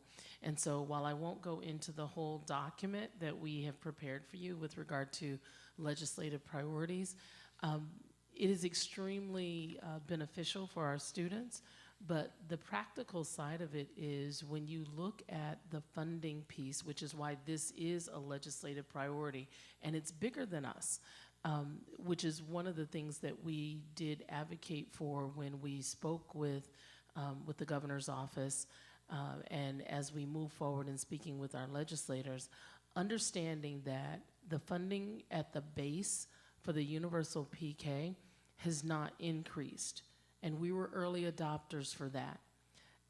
What's happened is the other 2 sources of funding have been added to UPK, which makes it appear as though that base funding has increased, which it has not. And so we just have to keep that in mind as we are articulating why this is so important for us here in Albany. Thank you, Superintendent Adams. You actually stole my thunder a little bit because I was going to say some of those exact same things, in particular to Ms. Hasty and your staff, who I appreciate has come today. The board understands absolutely fully how difficult it is for the CBOs and how the jeopardy that they put themselves in with the challenges of the economics. We have advocated for it for 3 years now, I believe this is our 3rd year, legislatively to try and address this fundamental unfairness with the way the UPK funding is distributed and how it is essentially impacting children in the most high needs communities by keeping their figure flat while adding less high needs communities at a higher rate. And I personally question what that means in terms of how our state behaves in terms of equitably funding pre-K. I believe that there's a very big question there. So we do understand the other question that you're asking us to talk about, and I'm going to turn the floor over now for more conversation, is do we do that with the general fund instead? Right, that's really the question now. We will continue to lobby for it. We will not know until January whether and actually that's something for us all to keep in mind, especially for those who have not been through the budget cycle. Whatever conversations we have tonight about thoughts about how this process might go forward and what we might do differently are all going to be subject to what happens legislatively, first through the governor's proposal in January, and then through the adopted budget in April. And things could change. Perhaps we will be effective and be able to find that there'll be a legislative change that will alleviate some of this pressure. So I guess my question for you, I want to open it for questions, but I do want to get a little bit of guidance, especially from Superintendent Adams and Dr. Wilson-Turner, like how far down the road do you want to go with this conversation of what would we do if in fact nothing changes with the pre-K funding? How far down the road do you want to take that conversation tonight, knowing that it's a little bit hypothetical, although it hasn't changed in a decade, so it may never change. We really don't know. I would just say, I think the conversations that Melissa and I have had and what I brought to Cabinet for discussion before we put this forward to the Board of Education is, are we in a position as a district to begin to close a gap that really is a national issue gap, as well as, you know, the legislative issue that we've addressed? And that basically if we're committing to increasing the PPA through the general fund, we're really committing for 10 years, 5 years, or 2, you know, whatever we've put up there in terms of our progression, we're committing for a very long time. And so, you know, we'd appreciate a thorough discussion on how far we would be willing to take it in terms of general fund, on balance with the advocacy that we're doing at the legislative level, so that Ms. Hasty has a sense of what she can begin to discuss as possibilities with her community partners to keep them engaged in the work as we go forward. But we don't have to make that commitment, right? We could make a one, because we've been down this road, right? That's how we got to the 1.4 that we're doing now. And we've proposed PPAs at one level and have had to dial them back based on what else is sitting in the budget, so absolutely. I'm sorry, I sort of occupied the floor there. I try normally not to do that. Board members, who's got a comment or a question? Ms. Smith and Ms. Mann. Everybody has a conversation. So that's when I get to say my thing. As we always do, I'm going to ask everybody to say one question. Figure out what's your most important question, because each of us is going to ask one question before we get to ask a second one, because I have a feeling this is going to easily eat up the time we have allotted for it. Ms. Smith, you get to be the first question. Okay, sure. Thank you very much for this very detailed and clear presentation, and I like your ask. I recognize that somehow you're a little timid about those asks, and I just want to say, please don't be timid, just ask, because, you know. And it's really an can I just interrupt you? Sure. And I apologize because that's really rude, but it's really about an investment in showing that we believe that the foundation that we're building in pre-kindergarten is the foundation that helps them to be successful as they move forward. Right, and I don't disagree. I mean, I as superintendent started this off, and look, our most precious little ones, I can't believe how little the society in general invest in the very precious little ones. And it's not surprising then that if we're not investing here, then we're going to have difficulties along the way. So I totally agree with you. And I do have a couple questions. I will ask my one first. This maintenance of effort business, I want to make sure I understand how it fits in here. And I understand, I believe that maintenance of efforts, it doesn't change. This is a federal, state thing, and it never changes. But where fit this into the budget thing for me? I'm not sure if I completely get its impact. So the grant funding that we receive, so that 5 million number, is for the 667. So the original number that we had of a maintenance of effort was the 552. That was the initial UPK number that we had before we applied for the priority pre-K grant and before we applied for the EPK grant. And when they started combining those funds, they reworked, because again, those have higher per pupil allocations than the original UPK one. So they reworked that original number and the formula that they used to break it down to say that they're actually funding with that $4,000 a half-day program, not a full-day program. And so our maintenance of effort number It originally was a full-day program and they just changed it? No, it was originally a half-day, but we offered a full-day service? That was before my time, so yes. Yes, okay. And I just want to be clear, so there is nothing, I mean, obviously we can do something legislatively, but that's likely not to change, but it's just going to be this way. And so that's why, I guess what I'm just getting, I want to make sure I'm just getting this point. when you said 667 and you have to stretch it, that's a problem, right? That just not Right. good. And so, Yeah, and what happened was when we got the priority pre-K grant, because that per pupil allocation was $7,500 and you could only use it for the priority pre-K spots, I couldn't give those CBOs that had priority pre-K a higher per pupil allocation than everyone else, because if we keep saying uniform and consistency across the program, the per pupil allocation had to be 2. And so we used that to bring on additional coordinators to provide support. We used it in different ways with that funding stream, and it was a smaller number of students. And so when you're looking at that, and the same thing happened with EPK. Again, that was approximately $7,000 per pupil allocation, which was, right. And so now that they've come together, so it makes it look like you're getting more, but you're not. You can just use that extra money to provide new materials for my classrooms that have been in place for 25 years. Does anybody else have a question about this particular slide? I have one other question about the slide, which I will ask if nobody else has a question about this slide, and then we'll go on. Can we not apply for more PPK slots and slowly but surely turn our UPK slots into PPK slots? There is no more No priority more. pre-K. So that's why we just said formally, because the numbers are different I see. and separated out. But could we differently. apply for whatever it is that they're offering now to get higher So- PPAs for those? So we new would have to seats? add new seats, and we don't have room in our elementary schools to do that. We and can't add seats have- and then drop the old ones? No. Why not? Why can we not do that? I don't understand. Why can't we do that? So the thought process is you cannot supplant what you are already programming for. The grant has to be used for new programming. Because I said the same thing, well, why not apply and let's convert our half-day UPK that really is a full day into the full-day funding. We got ahead of ourselves because we already have that full-day piece. Okay, so that's something I think that we should work into our legislative ask, because that's insane, right? I mean, why can we not say, give us the higher paid seats and we'll drop the lower paid seats? So I think we should keep that in mind as we're talking to our legislative folks, that would be a way to end run this problem without asking the state to increase the cost for every single PPK seat across the entire state. We could just ask for them to let us take new seats and give back the old ones. Okay, sorry. Thank you very much for accommodating my desire to ask that specific question. Who would like to be next? You have something on this slide? Yeah, so Ms. Mann. So we can't supplant, but, and this would not be ideal, but could we drop some of the old seats for a period and then apply for and that's not ideal, that's a disruption, but then apply for the new ones, I don't know, half a year. And I am not, for the record, suggesting that.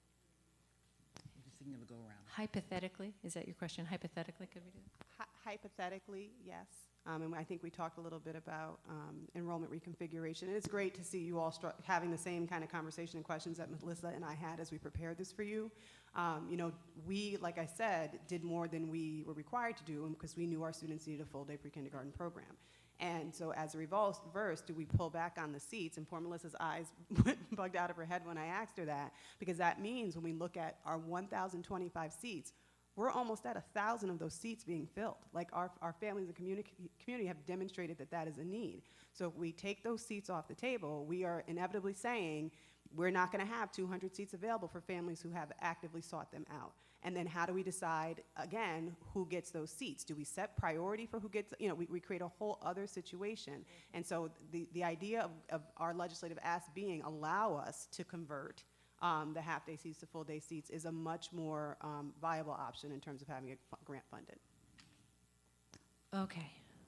And I'm not sure if I was clear, but when we received the 2 grants, the EPK and the priority pre-K, we were able to fill for more than the number that we had received the funding for. And so for the priority pre-K, it was only 97 seats that we were funded for, but because the per pupil allocation was so much higher, we added more seats because we had to use that money, and it could only be used for that grant. So we couldn't got just use funding that money to increase the PPA on the UPK for side. everybody, right? So we added more. So we filled more than the 97 that we were funded for because of the higher per pupil allocation.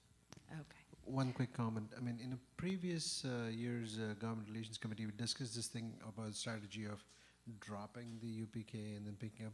There's also the thing that there is no guarantee that you will be approved for the new one, right? Or that you- there's more grants right. coming out, and when they come out. Okay. Who would like to ask another first question? Ms. Krejci. I just had a question about, it looks like there's 2 integrated classrooms. No, we have an integrated classroom at Giffen. We have 2 at Arbor Hill. We have 1 at Pine Hills and 1 at Toast. There's 1 classroom at Arbor Hill has not opened yet, or the Pine Hills or the Toast, because the need wasn't there. So we have those seats waiting, and they are preparing now to open them as Jane is starting to place students. So let me say, I would like to see all of our 3- and 4-year-olds in classrooms with certified and experienced teachers. And I really appreciate that the work you're doing, both in terms of lobbying legislatively, as well as trying to do as much as you can with what you have. But I'm wondering, is there some way that we can prioritize making sure that we're getting the teachers that know how to work with the special students in these classrooms? I don't know if it makes sense to bring those teaching positions back into district employees, or if it's possible to fund them differently, but I don't know what we can do. I know some of our 4-year-olds in magnet programs have district teachers, and there's some of the best district teachers we have. I'm wondering, what can we do to make sure those kids with special needs get the best teachers that we can give them? So the special education teachers that we collaborate with through the Beginnings collaboration and the Advanced Therapy collaboration have to have their special education degree, so they do. And not only do we have the ones that I mentioned before, but we have Capital Milestones has a 3-year-old integrated class and a 4-year-old integrated class, and we also have an integrated class at Nathan LeBron. And at A Child's Place at Unity, we have fluid 3- and 4-year-old integrated spots as well. So I didn't get to finish the offsite locations where we have integrated, so. So we're already making sure that the students with special needs do have special ed trained and certified teachers? Yes. They have to. Thanks. Yeah, they have to. Ms. Wilson. Thank you, and I know we're beyond our 10 minutes, but I wanted to also speak to the urgency of the legislative piece, because I understood the ask, because I see it's clearly a gridlock not only between the CBOs, but also just simply within our district classrooms of attrition and turnover, so much so that I thought perhaps of even entertaining or asking about if you wanted to design like a grow your own program, but you've already established that there's actually an array of people with different degrees, like even master's level, and that's an extreme challenge. And more so from flipping it from our side, the challenge we have as a district, looking at the external challenge of the parents, we have a lottery for this program. And there's, this is one of the most severe expenses for a family. So I think it'd be very important to not only entertain your proposal, but to also go back with our legislative ask, because I think people love to say the children are the future, but to back it up with the funds that are required, I think it's extremely important. Let's see, Vicki, you went once already, right? So, Mr. Almanyawi. So I will speak on this based on experience. My son went to utilize the UPK program as a 3- and 4-year-old, and it really helped me out in terms of conducting my job and saving money. So I would hate to see having to bring this down to a half day and then reworking it that way. My question is actually regarding about the 10 teachers that have left. Is this like are we on track for like as last year, or is this more? This is way more. Yes, because those 10 teachers have left in the last 10 weeks. So that's not the turnover that we saw from last school year to this school year. This was just in the last 10 weeks we've lost 10 teachers. Right. So what was around estimated loss of teachers at this point in time last year? I'd have to That's okay. come back with that. That's okay. Thank you. So it's just very high. It's considerably higher than what we're used Right to. now, Yeah. yes. Ms. Mann. But I think though that since that typically you stated that you lost a couple of teachers a year, and now it's like doubled or tripled or something like that. That was the impression I walked away with. No. No. Okay. No. But that's not my 35% comment. is Yes. probably pretty close to what we lose from year to year, but because now we've added those 22 new teachers from the summer, and then 10 new ones right now from September until now. Right. Yeah. But that wasn't my comment. My comment was, or my question was, the teachers that we've lost since September 6th to present, were they teachers in community-based organizations? Or was it a combination of So we lost- teachers? Was there some kind of rationale for the increase? No. And we don't always know, Right. why No, I they're get it. choosing to leave, right? So 4 of the 10 were in our elementary schools, Okay. 2 at SPA, one of which got a position in Schenectady, teaching 2nd grade, 1 at Pine Hills, and 1 at Eagle Point. And then the rest of them, the other 6 were in our offsite locations, and actually one of the 6 is moving to SPA. Gotcha. Dr. Chatar. I fully support your ask, and we'll do whatever we can in the coming month when we're going to be government relations is going to be talking with the legislature. And my question is on a different topic. I mean, you said about phonological awareness and in the context of math instruction for 4-year-olds. I'm trying to envision what this means. I mean, in my head, I can only see count one, doing his thing on Sesame Street, or the 1, 2, buckle my shoe. Can you sort of give me an idea as to what that would entail? So we have Common Core Learning Standards for pre-kindergarten.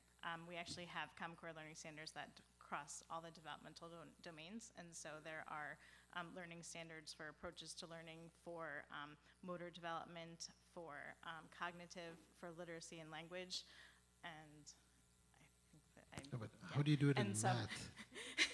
And so we have exit outcomes that we created based on the learning standards for our 4-year-old program, and we're starting to work on some components of that around the 3-year-old program. And so the learning standards, we take and look at the developmental continuum and break it down into the pacing map and into the units for instruction. So it is, rote counting, it is recognizing numbers, it is some beginning addition with pictures, so the instructional components that we purchased are for small group explicit instruction to support the learning of those standards. Thank you. Is that? Okay, so now we're going to go around. That's the phonemic awareness, and the phonics is the literacy piece, and so we're looking at those essential skills for reading readiness. So we're looking at rhyming, we're looking at syllables, counting words in a sentence, the phonics components of letter recognition, for capitals and lowercase, the letter sound relationship, and recognizing initial sounds. So the phonemic and phonological awareness is a lot of that auditory piece, and then the phonics is the recognition piece, and then also built into our units, we have sight word exposure, and so for our students, we're differentiating, and so we're looking at some of the beginning words that they're expected to learn in kindergarten that are built into our unit. I can send you the exit outcomes, okay. So board colleagues, we've now all each asked one question. I know I have like a million additional questions. We are, however, we have definitely used up the time we had allocated, and we are actually, for the first time since I've been president, okay, so this is more than a year, actually behind schedule. Like, we're not only behind on this topic, we're overall behind. We're going to end later than we had originally planned, with the exception of the one disastrous budget meeting. This will be the first time, which is okay. This is a critical topic, but I do feel obligated to invite the board to have an opinion about whether we want to continue this discussion. So I'm going to make a motion to extend the time for an additional, let's say, 15 minutes, so that everybody can ask one additional question. And I'm going to make that motion and ask for a second on that. Would anybody like to second a motion for additional time? Ms. Krejci, all in favor of additional time on this topic? You got to hold your hands up loud and proud. You can't put them up and then take them right back down. Okay, that is everyone except Ms. Wilson. All opposed? Ms. Wilson. Okay, so we will have time for a second question each. Ms. Smith, you seemed like you had a good second question. Yeah, thank you. I was going to say, well, anyway, I won't waste time saying that. I like the salary table that you proposed here for 2021. But did you indicate that there's no difference in terms of those who leave, be it at a CBO versus district, and are there more teachers or are there more TAs that leave? Would you So mind if I this just is interrupt for solely- 1 second, Ms. Hasty? I just want to clarify district versus CBO. There's actually 3 different kinds of things happening. There's truly district staff that Right, are I employees, understand. and we only have 5 of those, and none of them have left, right? None of them have This year? left in the No. last 2 years, right? had a TA Everybody else is a CBO paid employee. Some of them are on-site in our district buildings, and some of them are off-site, but they're all CBO. So I just want to make sure when we ask the questions, we're using that vocabulary. Well, let me just ask it differently. Maybe it doesn't matter. Let's say that that we could find maybe about half as much of what you're asking here. Would you have some sort of priority? I mean, would you say, okay, let's start with increasing the salaries with our TAs initially over X period of time? I mean, I'm just trying to get a sense of, your flexibility or all or nothing, where. So we talked about doing, working with the CBOs that we collaborate and contract with to look at what an increase would look like and look at an increase that may be based on some different factors. So on certification, if they have certification, that their increase would be this much. If they have the CDA, the 2-year degree, if they have experience. I mean, we don't want to bring it down to, that piece, because even though you have you don't have certification doesn't mean that you're not excellent in the classroom. And so we really want to be thoughtful in how we do that. And it would definitely be looking at teachers and TAs with some kind of incremental increase, because they're both so important to this. And all of the evidence or all of the data that I provided you with regard to teacher turnover is solely the lead teacher.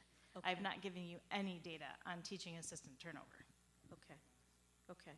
So what I'm understanding is you've already had some discussion, though, about at least trying to get folks to a higher level, whatever that might be. And the other thing, because we've been, sorry to interrupt you again, sorry. But so the other thing that I have done with the community-based directors in our director meetings in the past is given them a cost analysis worksheet and kind of receive some feedback from them around program costs, because again, there's a differential for per pupil allocation for offsite and onsite, because offsite has different overhead than an onsite classroom.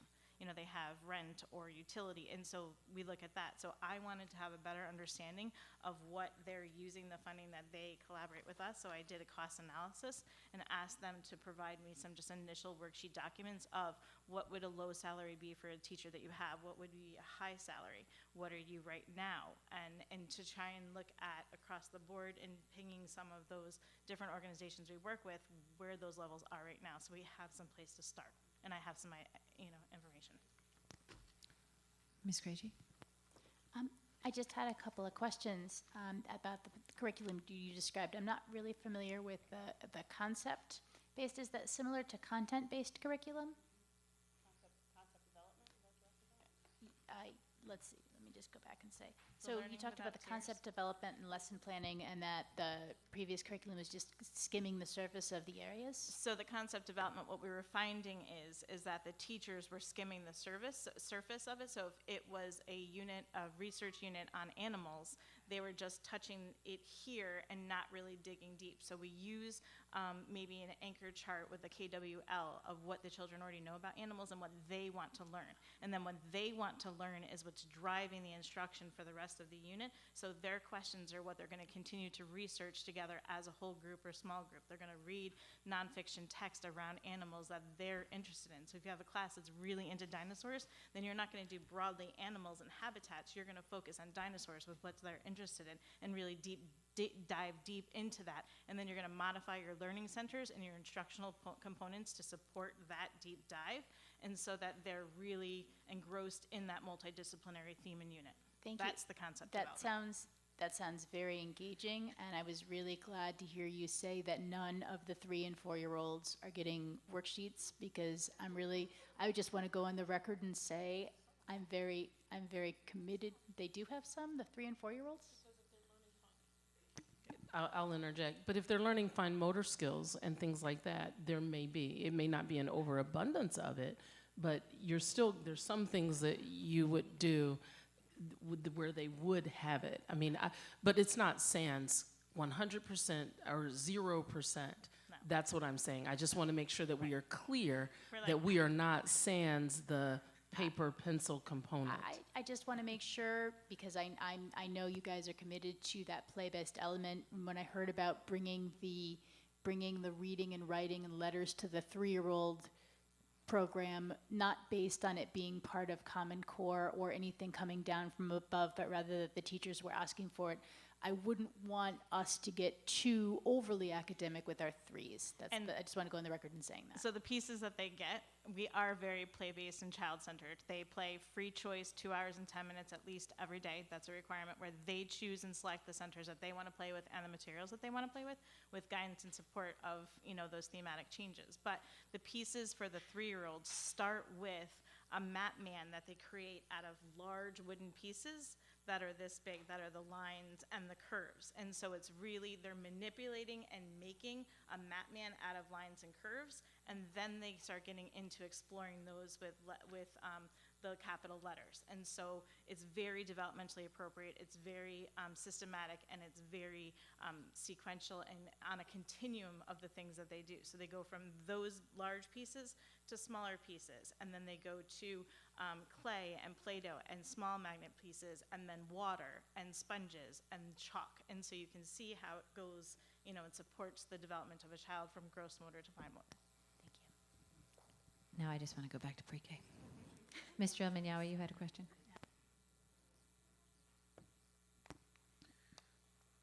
So, two-pronged question.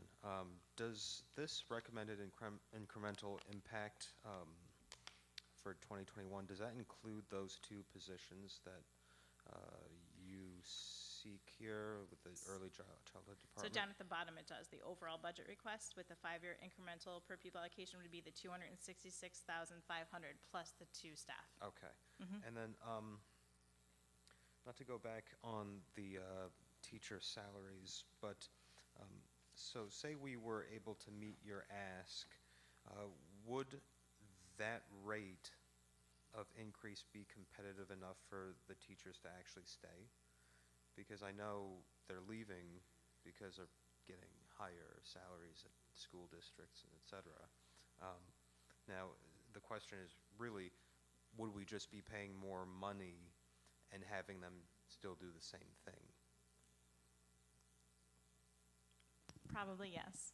But at the same time, we're affording them a livable wage. And a Absolutely. lot of our teachers and our Absolutely. teaching assistants live in our community.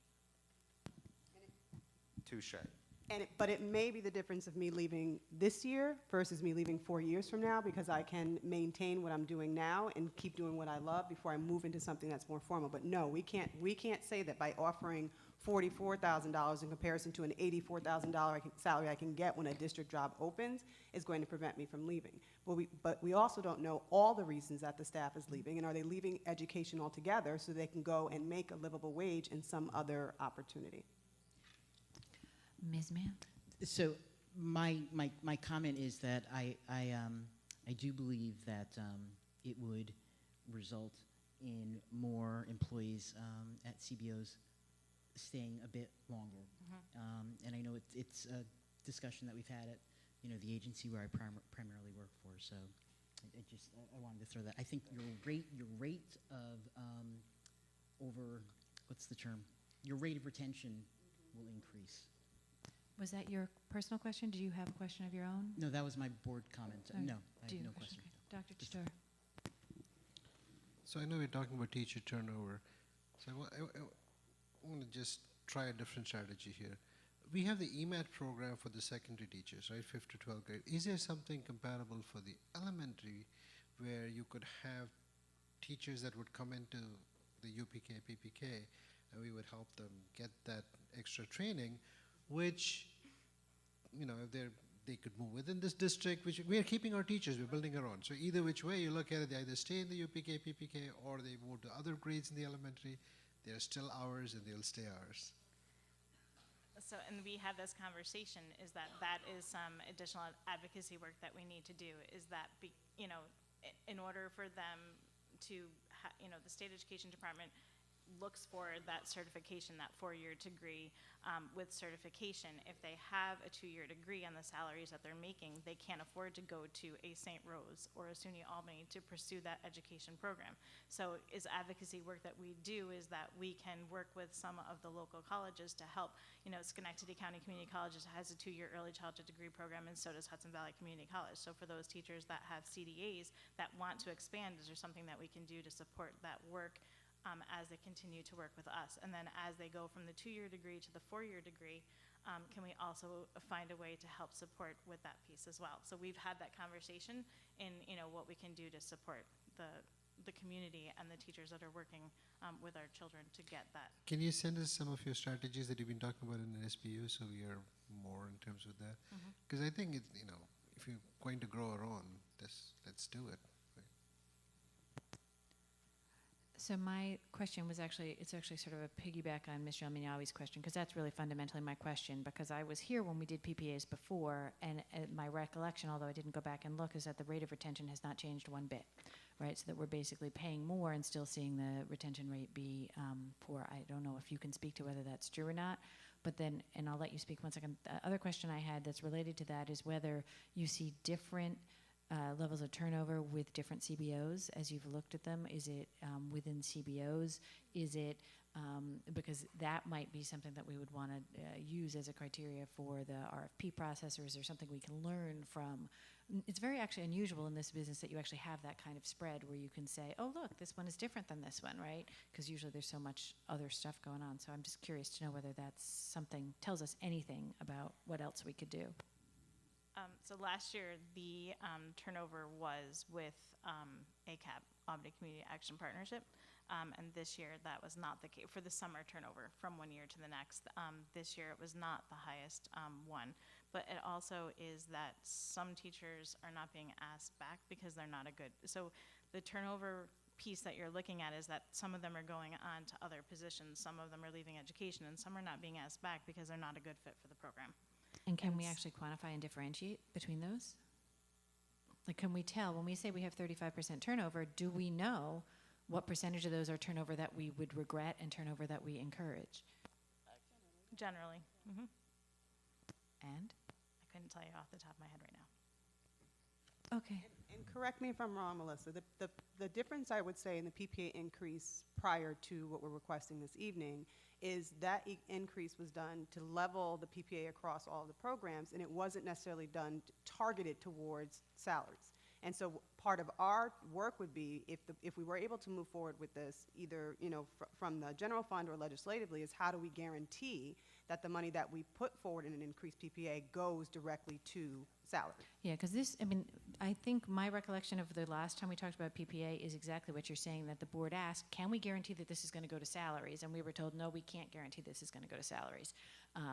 So I guess that needs to be part of the conversation.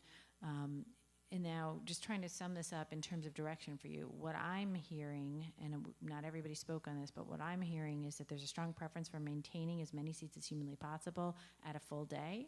I'm not hearing anybody say, sure, a half-day seat would be fine. I think that the original decision of the original decision makers, whoever made that decision, that our community really needs full-day programming, it's the exact same decision we made for summer school, right? Half-day programming is just so difficult to manage.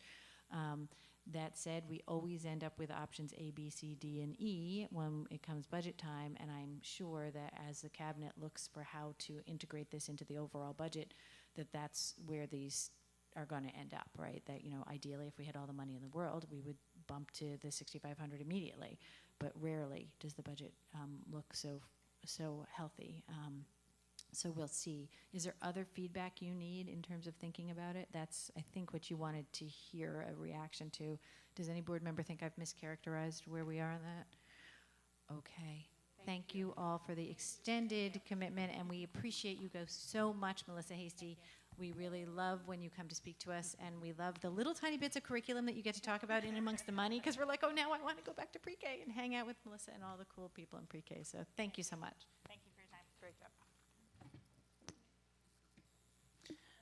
Okay, that brings us to a discussion on the impact of Raise the Age on our schools.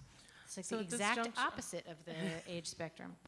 So at this juncture, we have our Student Support Services Division coming forward, PPS, which includes our security team director, Mr. Jack Krogan. And so what we want to do is just kind of preface this conversation to the board. This is another one of our legislative priorities with regard to Raise the Age legislation. And one of the things that we want to be very, very clear about is that we as a district, we absolutely support the progress that New York is making with regard to the implementation of this legislation to raise the age of criminal responsibility to the age of 18. Our state's previous system of prosecuting 16 and 17-year-olds as adults many times unfairly punished teenagers and prevented them from receiving the services that they may need. And also, it sends many of our young children down a path by which they can't recover. And so due to mistakes that they make, due to just inappropriate decisions, et cetera, becoming justice involved at a very young age, it really sets the stage and their trajectory down a path which makes it very difficult for them to turn that corner. And then even when they do, the challenges of acclimating to making different decisions, sometimes that history, their past, haunts them for years. And so clearly we support the legislation of Raise the Age. The things that we want to talk about today, we want to share with you some of the impact of the legislation, and then what are the things that we as a school district may need moving forward to support our students. Because as they re-enter a comprehensive environment, what are some of the things in terms of behavioral specialists, school psychologists, many support personnel that may be needed in order to help them be in a public school setting that is comprehensive and that is least restrictive, but also meets their needs to help them move in a more positive direction and, in essence, just change that trajectory of their lives to something much more productive for them. So with that, I turn it over to Carrie, Dr. Kenzone Ball. Thank you. Good evening. Thanks, Ms. Adams, for that introduction, and thank you, President Savage, members of the Board of Education and Cabinet for having us present this evening regarding juvenile justice reform, which does, in fact, include Raise the Age and several other reforms that we'll talk about this evening. So you'll see by the background slide here that 2 of these are currently in effect, which hit Raise the Age 16-year-olds October of 18 and 17-year-olds this past October 2019. So I'll just provide a little background on the slide that you'll see here. As Ms. Adams said, Raise the Age has converged with other worthy measures that we believe in, such as PINS reform, bail and discovery reform, all which will be fully implemented in January, to bring positive changes to the way juvenile and criminal justice systems serve our state and our students, really.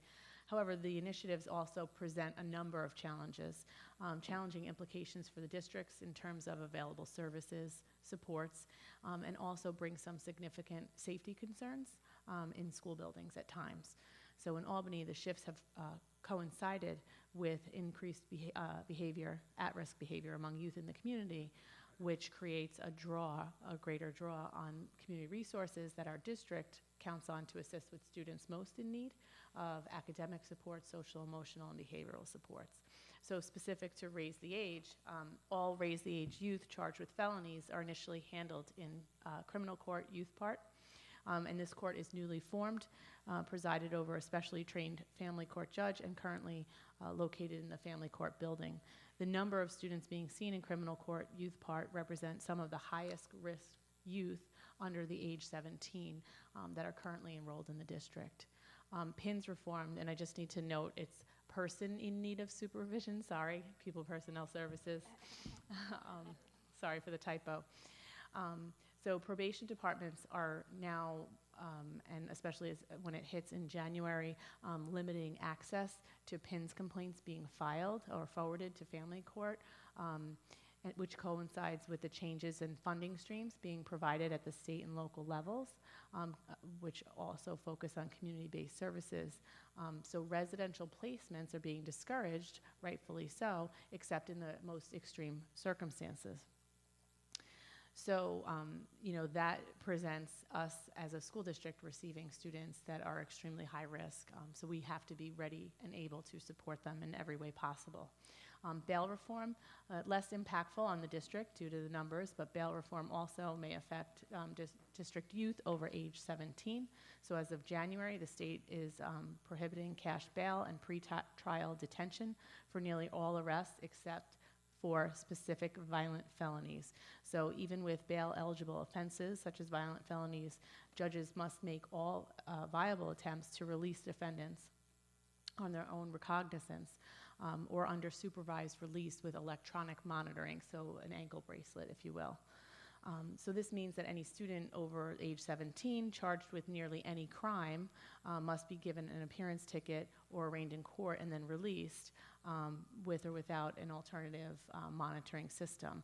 So incidents that may occur in the community could potentially result in safety concerns that spill over into the school system and must be addressed, obviously, accordingly. Finally, and I would probably say least impactful, is the discovery reform, which changes laws regarding criminal prosecutions, and discovery, which is the process of prosecuting criminal matters, and includes shortening the amount of time where evidence is needed to be turned over to the defense. So this could result in a backlog in the court system, which already, as we experience through the eyes of our court liaison, Ms. Shanahan, who was instrumental in providing some information to us this evening, there's a huge backlog within the courts. And now for some impact discussion. Thank you. The slide that you have in front of you is unofficial information that is gathered from our district court liaison, who acts as our designated education official, or DEO. The DEO is responsible for assistance in transition and communication between the juvenile justice system as well as in the district. So I think the first bullet, again, is what we believe. We anticipate approximately 10 students returning back to the district from residential facilities starting in January.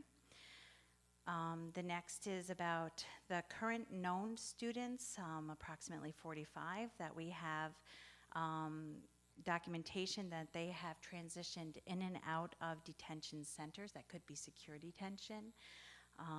And all of last year, the number was 54. The third bullet is about electronic monitoring, which Carrie just brought up. Last year, it was 14 students, and our known number right now is 13. And the next bullet is about the significant increase in the request for superintendent hearings under Section 3214. And I'd like to also show you the next slide, which really highlights that change in a period of time from September to November of last year to September to November 18th of this year. And with a focus on the weapon possession and student physical violence towards school personnel or school agent. Okay, so there's the next slide. Thank you. So as you can see, we have the number from all of September, November through November of 2018 in the first or the second column, and then through November 18th, and then the percentage increase from last year to this year. And again, it is not all of November of this year in this information. What we are currently seeing are students are being released back to the community despite the seriousness of their offense, and also about the without recommendation of release because of community safety. For more than 2 decades, the district has worked with law enforcement, the courts, and outside service providers to assist students and enhance school safety. While these relationships remain vital, the nature of the relationships are changing. The courts and probation are now charged with reducing the involvement of youth in the system under all circumstances, not with assisting the district with truant or unsafe students. The district will need to operate under the assumption that the most high-risk students in the community will no longer be removed through the criminal or juvenile justice system, and we need to plan accordingly.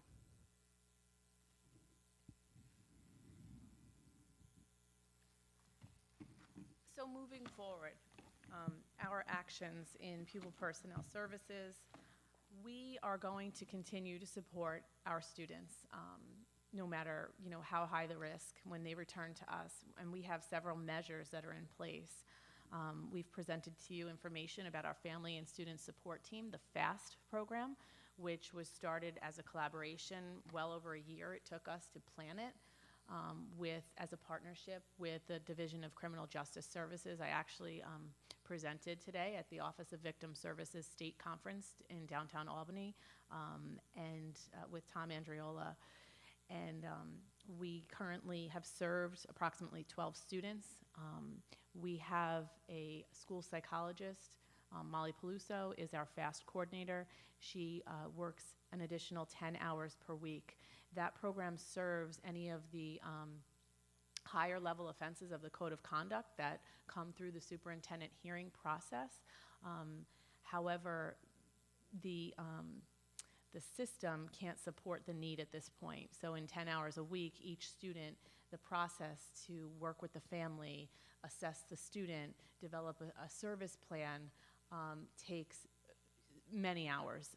So we very proudly have served 12 students since we started taking referrals in the spring, but we continue to look for ways to build capacity in that area. So when Carla is sitting at that hearing process table or the pre-superintendent conference hearing, she could work with families to get services linked to students based on their need. Connecting Youth in Transition is a federally funded program. Albany and Rochester are collaborating with the State Education Department. We are serving 44 students to date. Actually, we just received 8 more referrals today. And the most interesting piece to me with that program is the probation department is our highest referring agency. So if we think about that, probation, who typically does assessments on kids and puts services in place and coordination, they're referring back to us because something is happening with the funding not being released yet with Raise the Age. So they're looking to the school district to create this wraparound model for students that are extremely high risk. And if I just back up, the FAST program was intended, our original goals was to divert students from the superintendent hearing process and the PINS process as well. We haven't even been able to touch the PINS students. And now PINS is effectively going away for the most part starting January, so it will be an avalanche of students. Connecting Youth in Transition targets any high-risk student at risk of dropping out, any student that has dropped out in the past 6 months, and any student that has contact or had contact with law enforcement. Students ages 14 to 24 are able to take part in that program. But again, funding expires in August. We continue to work on specialized program with a wraparound approach, optional sites such as our evening tutorial programs, our Tony Clement Center for Education. Those programs present some challenges in terms of, at times, student conflict, and so we look to swing locations so we can separate students when necessary and keep everybody safe. But that is a challenge that we continue to face. And lastly, and I think Carla touched on it a bit, was the expansion of the court liaison role. So Brenda Shanahan is really a key player in feeding us information, letting us know which students might be at high risk. So we're working on a plan with Ms. McKenna to reach out to the family court judges and seek to collaborate with the court to enhance support for justice-involved families, meeting with families real time, helping them re-register within the school district, talking to them about their needs, and then linking them with those important services. That's it. We'll take questions now. Board colleagues, I'd like to give Ms. Mann the floor as the first question. Not the whole floor, just a very small piece of it. So a couple things. Ms. Mann, could you just pull your microphone up? A couple of things. So I am on a task force around reducing detention for juveniles, and I was just at a meeting yesterday, and the commissioner of Department of Children and Family Services said the one thing that's missing here is someone from the school district, and that was exactly right. You had many providers around the table, and other entities like the police department and the probation department and many different providers. And and I said very clearly, we need to have the school district here. So the problem with you have this legislation that comes into play, and the unintended consequences are not everyone has been talking, right? So that's the first thing. So I did get some contact information, and I'm going to forward it to the superintendent after I speak, because they're really, if someone, and dare I say, not necessarily a direct staff person, someone in an administrative position could be a part of those discussions. You're invited to join this task force, et cetera, et cetera. So that's one. They also, it was at the county at 112 State Street, and there was a very nice overview of Raise the Age that was given by Dan Lynch, the Albany County attorney. And people were saying, well, the district should have this information, the school district. And I wasn't saying that, even though I believed it. And just the way it was presented for the first time in a number of years, it was just so clear. And it is very complex, understanding Raise the Age. So I'll share that information also. Actually, Dan Lynch, sorry to interrupt, was very supportive of our work with the FAST team. So we have a relationship with him. So thank you for that. The other piece is that there aren't, what we found is that when Raise the Age was enacted, the services weren't fully in place. And so there is a gap, and I believe in my heart, I have hope that we'll close that gap. But I do want to say that it doesn't just fall on like the district. It's going to be a lot of collaboration. What was shared very clearly in all of our conversations has been, we want children to penetrate the system less and less frequently, particularly black and brown children. Well, all children, but there is such a disparity with black and brown children. And we need to have appropriate services for them so that they can continue to function. There's a slide that you have that you said it was informal information, right? It wasn't, right. And I would say that is informal information. That's not entirely accurate information. So I just kind of want to put that out there because we looked at some of the real numbers yesterday. So if there's anything, if I may, these are for us. These are not citywide numbers or anything. When we talk about the impact, it is the district. These are the district's numbers. These are so not I appreciate that. Citywide or anything. So informally for us, yes, they're accurate numbers, but not in the context of the committee that you're working on, of the task force. Yep. The other piece is that that at the beginning of every month, there's like a formal judges meeting, and again, there's only one judge at Family Court that deals with this, and with advance notice, they're really willing to hear from outside providers. They really want to hear from the school district. So I'll share that information. Yeah, I'm looking at our superintendent. I'm going to share the information tonight, and and hopefully we can do right by these students. That's all. So I just want to apologize for not thanking you before I turn the floor over to Ms. Mann, because really we appreciate how forward-thinking you're being about this and how thoroughly you're addressing the situation, and that you're here tonight to talk about what is going to happen as well as what has already happened. And so I apologize for not doing that first, because we really do appreciate the work you're doing on behalf of our students. With that, Ms. Wilson, did you have a question? I just want to say that first, I appreciate our psychic unity, because my first question was going to be whether we were any members of any roundtables or coalition groups. So thank you, Damaris, for that. Also, I was curious within FAST or even the Connecting Youth in Transition, I know we have, that's internal. Is there any built-in overlap or external partners that we have that are community-based organization or advocacy groups specifically for parents and families? Because I know that, for example, we largely are their resource from 8 to 3 mostly, but when something happens at 7 or 8 o'clock at night, I imagine that we want to be partners with anyone in that sense. So basically, we have a number of partners, and that was part of the work for the FAST program and the CYT program.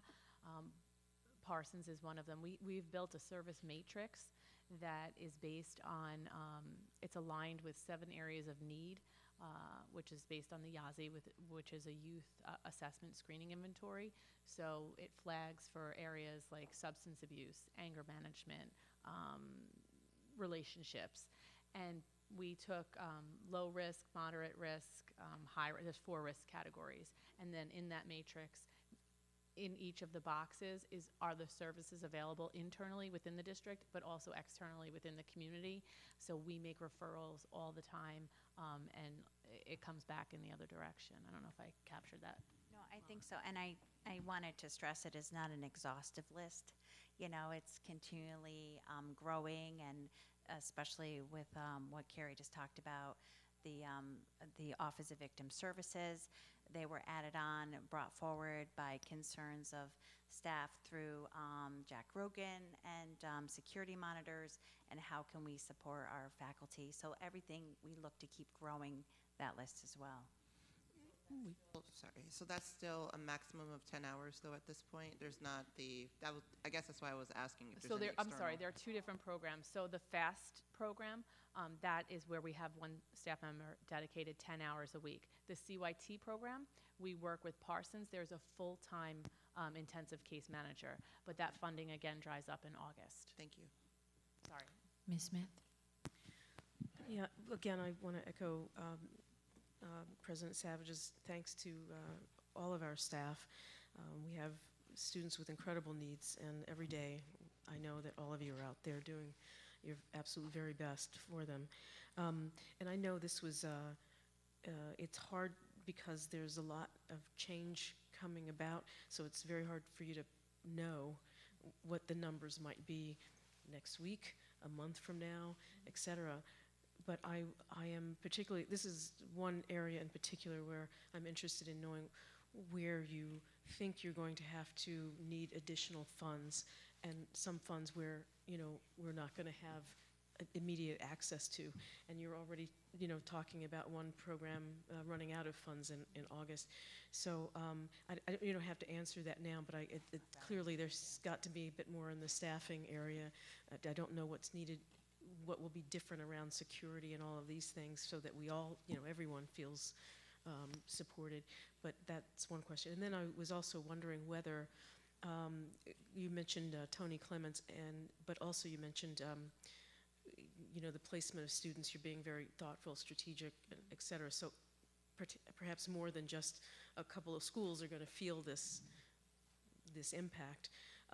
But I wondered whether Tony Clements was going to experience more of this, or does it change their program? Mrs. Adams? Those are 2 different questions, funding and this. Thank you. So, Madam President, members of the board, Vice President Smith, To start with the response to your question, what are the supports that are needed, much like in our legislative priority, when we spoke with them, as an educational institution, we have to look at the proactive side of it as well as the reactive side. And so when we talk about building stronger children, then we have to look at what are those wraparound services that we need to house within our schools to meet the needs of our students. So right away you think in terms of counselors, the ratio of students to a counselor. We always talk about building those positive relationships with our students so that students have a connection with individuals at the school. When you have someone who has 350 to 400 to 1 ratio, it's very difficult to build a relationship that may be meaningful at the level of the student that we are talking about with Raise the Age that's needed. So we look in terms of what counseling support our students may need. If we're looking at a reentry program for our students, how many social workers do we really need to be able to absorb the impact of, and I'm just gonna look at that impact screen and say, of 45 students?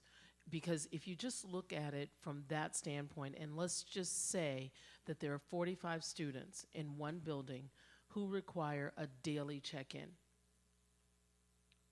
that could be 45 different people. It could be 20 people who manage 2.5, if there's a 0.5 of a person. But if you have 20 individuals or 20 social workers that might do that, that you would know that that reentry and that check-in at the beginning of the day is not the only check-in that that individual has to have with the student. There would be multiple check-ins throughout the day to help keep the student focused and on track. But this may not be the only student that is on this person's caseload. So now, what are the services that the other students are getting? So just in our mind, we can multiply what that impact becomes when you're talking about a social worker. And then if you think the social worker now has to engage with the family, what's that time frame that needs to happen, and how much time does that take? Even if a social worker spent with one student, time with the student, time with the family, and let's just say that it was like a television series or show that in 60 minutes you have the problem and all the resources come, and at the end of the 60-minute show it's all resolved and everybody lives happily ever after. That's 60 minutes for one child within the scope of a day where this one individual may have 4, 5, 10 children on their caseload. So when you start to multiply it that way, you start to look at what types of human resources and human capital we would need. And I'm just talking about the proactive side. I haven't even addressed the reactive side. Mr. Grogan can take care of that. But just keeping those kinds of thoughts in your mind, that we can delineate what are those proactive things that we need as well as the reactive pieces. When we talk about the placement of students, absolutely you're talking about staffing and programming, because now you have to look at what type of academic needs do our students need, what type of behavioral concerns do we have, where do they stand in terms of credit for graduation or matriculation to the next grade level, what grade level are they on? And so now you're talking about tutors, mentors, different interventions that need to happen within a class period. And if there are multiple periods where the student may have academic concerns, now you're talking additional staff for that. And let's not forget the professional development that goes along with that so that the adults have the capacity to meet the needs of the students. And I just want to echo that many of the points the superintendent made just now were the points that we made when we advocated for this legislatively with the governor's staff last week. It was just last week, and we will do so again with the Assembly and Senate staff that we will meet with in a couple of weeks.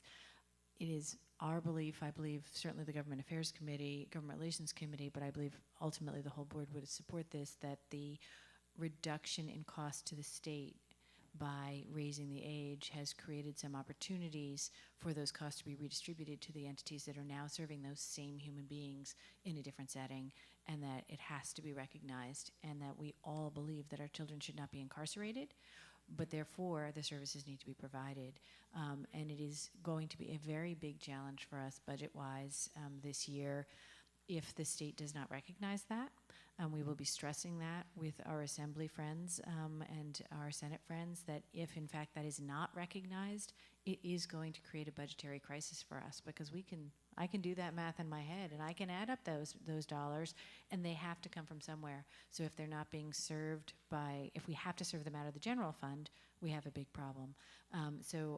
You look like you wanted to respond. I Go just ahead. wanted to have one comment, and I'm not sure if you all have had a chance to review it because I believe it was only posted yesterday, but the State Education Department did release a raise the age update on November 4th, and if you'll note there on page 12, it's got the school districts with the greatest number of students in detention. Albany County is number 3 in the entire state. So we will add that to our legislative yeah, so notes. it's a nifty little map that you can bring with you. Thank you, Carrie. Mr. Almanyawi, did you have a question? Actually, President Savage, you mentioned a lot of the things I wanted to say. I was going to say this raise the age is only half a solution. The other half seems to have been thrown at our feet, or you deal with it. And I don't think, looking at these numbers, the percentage increases, I don't think we're fit to do so, to be quite honest. And this is just over a year, and considering this last piece of legislation was just passed last month, I mean, I can foresee this going up way higher. So, that said, I just want to echo your sentiment that we're going to need to procure some funding, maybe from the savings that the state will be reaping, to tackle this problem. Thank you. Anyone else have a first question that they wanted to ask? Anyone have a second question? Thank you all very much. We look forward to seeing you work some magic with these kids, because they really need you. Okay, that brings us to our discussion of the Business and Finance Division. Good evening again, and one of the things that we are doing as a district, we're providing our board throughout the year updates on each division to just ensure that the scope of work that happens within a division is managed in a way that we start to understand the roles and responsibilities of each of our divisions and their connection and impact to student achievement. And so you heard from our HR division about a week ago, the last board meeting. And so this meeting, we are listening to our budget, our business and finance division. So Ms. Roaring, thank you very much. Thank you. I actually get to do 2 presentations this evening. Our first is kind of our departmental update. And we, of course, started with our guiding principles. I just want to share with you, we are in the process of undergoing a reorganization in our department. And what you see on this chart tonight is the direction that we are moving in. And you'll understand that a little bit more after we go through the program review findings. Some fast facts. My department processes about $5 million of payroll every 2 weeks, which is 1,961 individuals, and we are very appreciative of the uptick in direct deposits this year, which is more significant than we've seen in previous years. When we look at our fund balance and reserves, you'll know that there's a significant change for the end of the 18-19 fiscal year, and that is strongly associated with the transfer to capital that was approved as part of the project, which now sits in our capital fund. And our fund balance is roughly status quo. If you look at the very bottom, we went from 1.67 to 1.78. When we look at our strengths as a department, we have 2 long-term employees with institutional knowledge and experience. They sit in the Director of Business Operations position and our District Treasurer. We've had several recent clean external audits, which is wonderful. Our internal controls have recently been enhanced in terms of our cash handling and deposits. We also have strong banking safeguards in place, and many of us are working as a team in the department. When I look at our areas of improvement, one of the things that we really need to look at is reducing our reliance on spreadsheets and manual processes. That creates a lot of opportunities for error, and it makes our work incredibly cumbersome and time-consuming. We want to ensure that the processes we have a double check. We want to make sure that we're providing our staff with additional training and supports in their roles so they have a better understanding what those expectations are, and then ensuring that they have the training and cross-training to maintain functionality even when we have turnover, which we are about to experience. Improving communication between the departments of HR and payroll is very important. It's also important that that be very free-flowing around staffing. And then we're going to have a focus on customer service. When I look at our next steps, we recently underwent a program review of our business operations. We took a keen look at several areas. One of them is our RFP and contract process. We need to make sure that this process is being executed in compliance with regulations, but also the district's policy of purchasing and procurement. We are going to need to do some additional segregation in accounting. We have a lot of those processes and procedures right now sitting with one individual without a double check, so we are working our way through that process. We want to make sure that we're looking for systems to minimize our manual work. Written procedures for each of our functional areas and cross-training associated with that, and then, again, better communication between the departments. Right now, we are in the process of preparing our written procedures, including how-tos, so that you can actually sit in the chair and do the work, even if you haven't been trained. Maintenance and operations should be completed next month. Our purchasing and accounts payable manual is also scheduled to be completed next month. Payroll, where we've had a significant amount of turnover this year, we are hoping to have that completed this spring once we have all our permanent personnel in place. And then also look at our accounting, where we're also experiencing some transition, and we want to make sure we have our permanent personnel in place. Going to conduct some cross-training across functional areas to make sure that we can continue our operations, and then identify measurable metrics for our success. Questions? Before Ms. Roaring answers questions, I would like to just give a little bit of background in that upon her arrival, we talked about different ways in which we can improve the effectiveness of our business and finance division. And so we did work with BOCES to do just a program overview. And so what you're seeing in terms of strengths and areas of improvement were identified through that consultative process with BOCES. They came in and they interviewed all of the members of the division, took assessments from their comments, put together a nice summary of what those strong areas are that we need to work to maintain those strengths, but then also what are some things that we can do to improve the efficiencies and effectiveness of our business and finance division. And so coming in new and right off the bat, I do want to give Ms. Roaring kudos for willing to accept that challenge, because what that means is as we have identified the areas of improvement, it means a shift in how we are going to start doing business for an entire division. And it's a division that impacts everyone else in the organization. So as you've seen over the past few years, each division making changes for more efficiencies. Now we have business and finance, which touches every division. That will be that cycle of continuous improvement, that as we make improvements in business and finance, it will yet again impact in some way all of the other divisions. And so I just want to say thank you very much for taking on the task.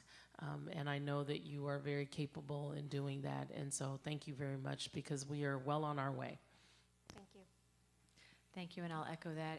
It is clear that it's a good time for us to look and make changes, it's a cycle of continuous improvement, which is what we try and be on in every department, but particularly in the department that really underlies everything that we do here in the district.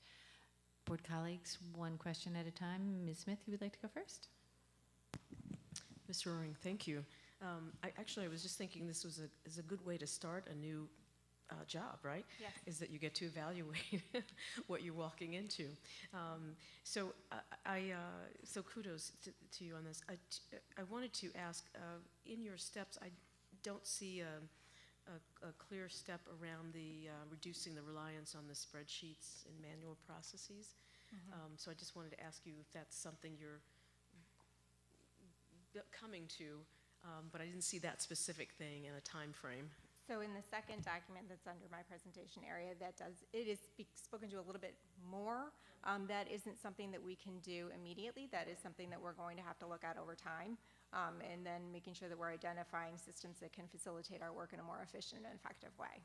And is BOCES also, is there a plan for them to do sort of a follow-up once we sort of get moved towards implementation? Do you feel like that's even needed? We haven't talked about it, but it's certainly something that they would be more than willing to do for us and could be a very useful exercise. Dr. Chator. Thank you for your SWOT analysis, Ms. Rohring. I mean, it was very helpful. In that second document that you just mentioned, there were two things that were indicated that I wanted to get some more feedback on. One was, one talked about waiting months for a signed receiver's copy. I wasn't sure what that meant. And the other thing was the funds were expended that exceeded the total approved contract amount. Yes. Usually that shouldn't happen, right? Because the contract would be amended to, so are we paying out before we have approved the amendment? So if I can take the second one first. That was with one of our providers that works very closely with our PPS department. There were 2 amendments to the contract on last year. Still at the end of the year, we exceeded the total authorization from the board by over $200,000. So there was a miscue there.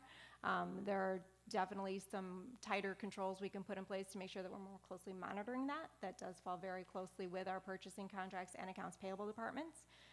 That is an expectation, and that's one of our growth opportunities. And then the other one. So the other one is very much a growth area for several individuals. One, our accounts payable needs to have a very proactive approach in terms of obtaining those receiver copies so we can be making our payments timely. That is important. But that comes with a partnership in the buildings and in the departments. So when you say receiver copy, is it like an AP 102 that, yes, item has been delivered or whatever?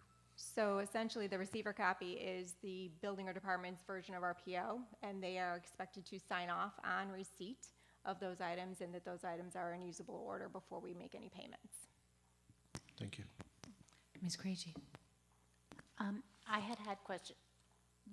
What Dr. Dor said raises some questions that I want to process still. But I had questions about the RFP and contracts noted in the spreadsheet. Can you talk about some of the could you talk about some of the services that didn't go out for RFP when they should have? You know, to the extent that you can talk about this. So they did not uncover that. What they found is that we had some services go out for RFPs that should not have. They would have been subject to bid because they did not meet the professional services definition or standard. I unfortunately did not get their specific examples. They don't provide that level of detail in their summary document. But I have had some follow-up conversations with our purchasing agent around that to make sure that we are appropriately identifying that which can be put out for an RFP versus an RFP or some other more formal bid process. They did note that part of the challenge is that we have a very decentralized RFP process, and they recommended that we strongly look at how we can bring some more of that in for central review. Thank you. Can I ask a quick other question? Sure. The other question I had was, you mentioned that the budget process is mostly spreadsheets where that are manually done. Should we expect to see changes to how the budget's being presented to us this year, or is that something that's going to be phased in next year? I think it will be incremental. I think you can anticipate seeing some changes this year as well as next year. And we're about to have that as an entire presentation because we're going to talk about the budget calendar next, right? So we can ask a lot more specific questions there. Thank you so much for the work that you're putting forth in this and for the things you're coming up with to improve. Thank you. Anyone else have questions for Ms. Rohring? I'm just going to ask one more follow-up about this question of spreadsheets versus other tools. Is part of the process to evaluate some additional tools that might support you in eliminating spreadsheets? Absolutely. Okay. I mean, I think that that's really something that we're seeing throughout the district is a need to recognize our skill set and to hire the outside skill set that we don't have, right? We don't have to create everything. We have a very significant budget, and it is in some senses penny wise and pound foolish to use staff to create a budget system on Excel, which I have done. That is the thing that one does when one has Excel. But with the scale of our budget, it justifies doing things in as complete a way as possible and relying on the skills of software developers to Yes. develop software that can do that for us. And there are many, many tools on the market that would support that. Yes, there are. So I'm not suggesting that any one of them is the right one or that even having one is the right one, but I would hope that that's part of the question, is that analysis of whether we ought to buy something or build it internally. So, okay, thank you. Anyone else have a question for Ms. Roaring before she moves on to her next topic, which I think, if I remember the agenda correctly, is going to move us on to the budget count? Yes.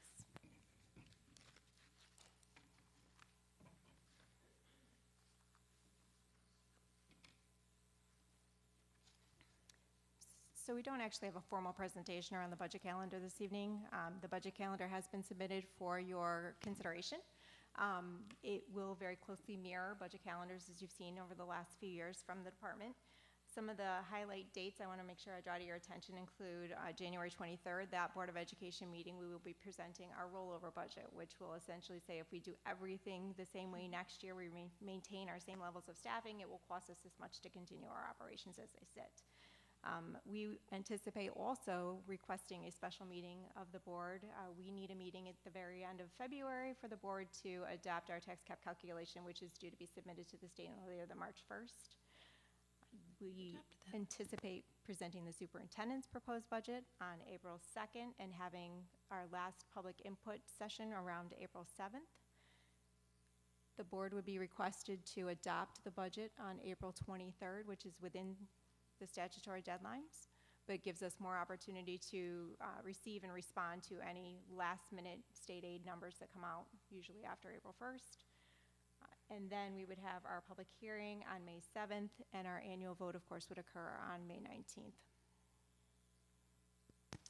Board colleagues, does anyone have any questions for Ms. Roaring? Dr. Chator?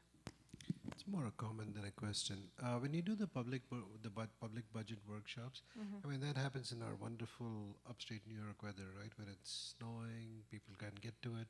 And so in the last so many years, I've noticed that we don't have a huge population of people, but people are interested in finding out. And this is a suggestion I made last time too. And now that, if we could videotape that presentation and make it available, a lot more people can actually access it. And then if there are questions, they can either send it by email or come to that next workshop and try to get that resolved.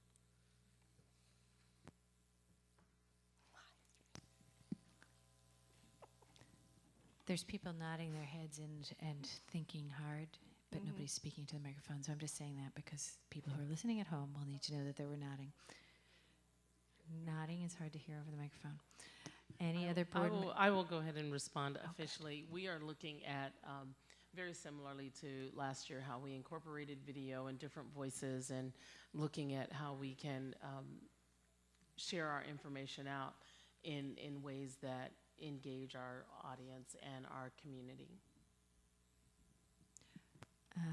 I'm going to jump off on that to say one of the things I've noticed about the way our district proposes the budget versus the way some other districts do is that we have rather a significant public effort to have an opportunity for people to speak to and hear about the budget. And sometimes I have gotten the sense that perhaps a more focused, narrow approach might relieve some staff time so that we are not overburdening our staff at that time of year. Particularly, I'm thinking of those 2 January meetings that are lightly attended these days, to say the least, and I'm not sure is the best use of our valuable staff time to have 2 of them. So that's one place I would like to think about that. And I would like to echo the comments about videotaping, to think hard about whether in-school presentations are the only way to do these things, or perhaps we could do them through some sort of live streaming with not just a recorded thing, but a way for people to ask questions. I have said pretty much at least once or twice a year, every year since I've been on the board, if we keep doing things the same way, we will keep getting the same people, right? And that is what we get. We often know the people who are at those meetings by first, last, and middle name, and I would like to get a larger percentage of the community. And people are busy. They can't always, and they won't always listen to or think about these kind of things, but the more we can do things differently to create different opportunities for input, rather than the same opportunities, because I mean, how different is a board meeting from a meeting that's held in a school? You know, there's just a lot of similarity. Madam President, members of the board, one of the things that we did significantly different last year was we pushed into existing meetings where neighborhood associations had a significant number of people there. We went to the meetings with the library. We did meetings with the NAACP, if I remember correctly. So we did find that that was even more successful because we were not calling people away from their spaces. We were pushing into their spaces. And so we did have quite a bit of success with that. And we do plan on doing that differently this year and continuing to improve with what we do differently. Yeah, absolutely. And we have always, as far as I know, always gone to every neighborhood association that would hear us for a long, long time, and we should continue to do that. I don't mean to suggest that we ought not to do that, but I do think there's room for other ways to accept input. Ms. Smith? And I was just going to say, also, the budget newsletter that went out was, again, I'm still getting comments on how beautiful a thing it was, so just kudos to our communications department, and so don't change it too much. Keep the same. Anyone else have a question or a comment for Ms. Roaring? We do look forward to hearing how the budget process will be a little different under your leadership, and we believe there's plenty of opportunities for us to learn from you a different way to do the budget. Okay, I believe that brings us to the motion to adjourn. May I have a motion to adjourn? Ms. Wilson, seconded by Mr. El Minyawi. All in favor? That is unanimous.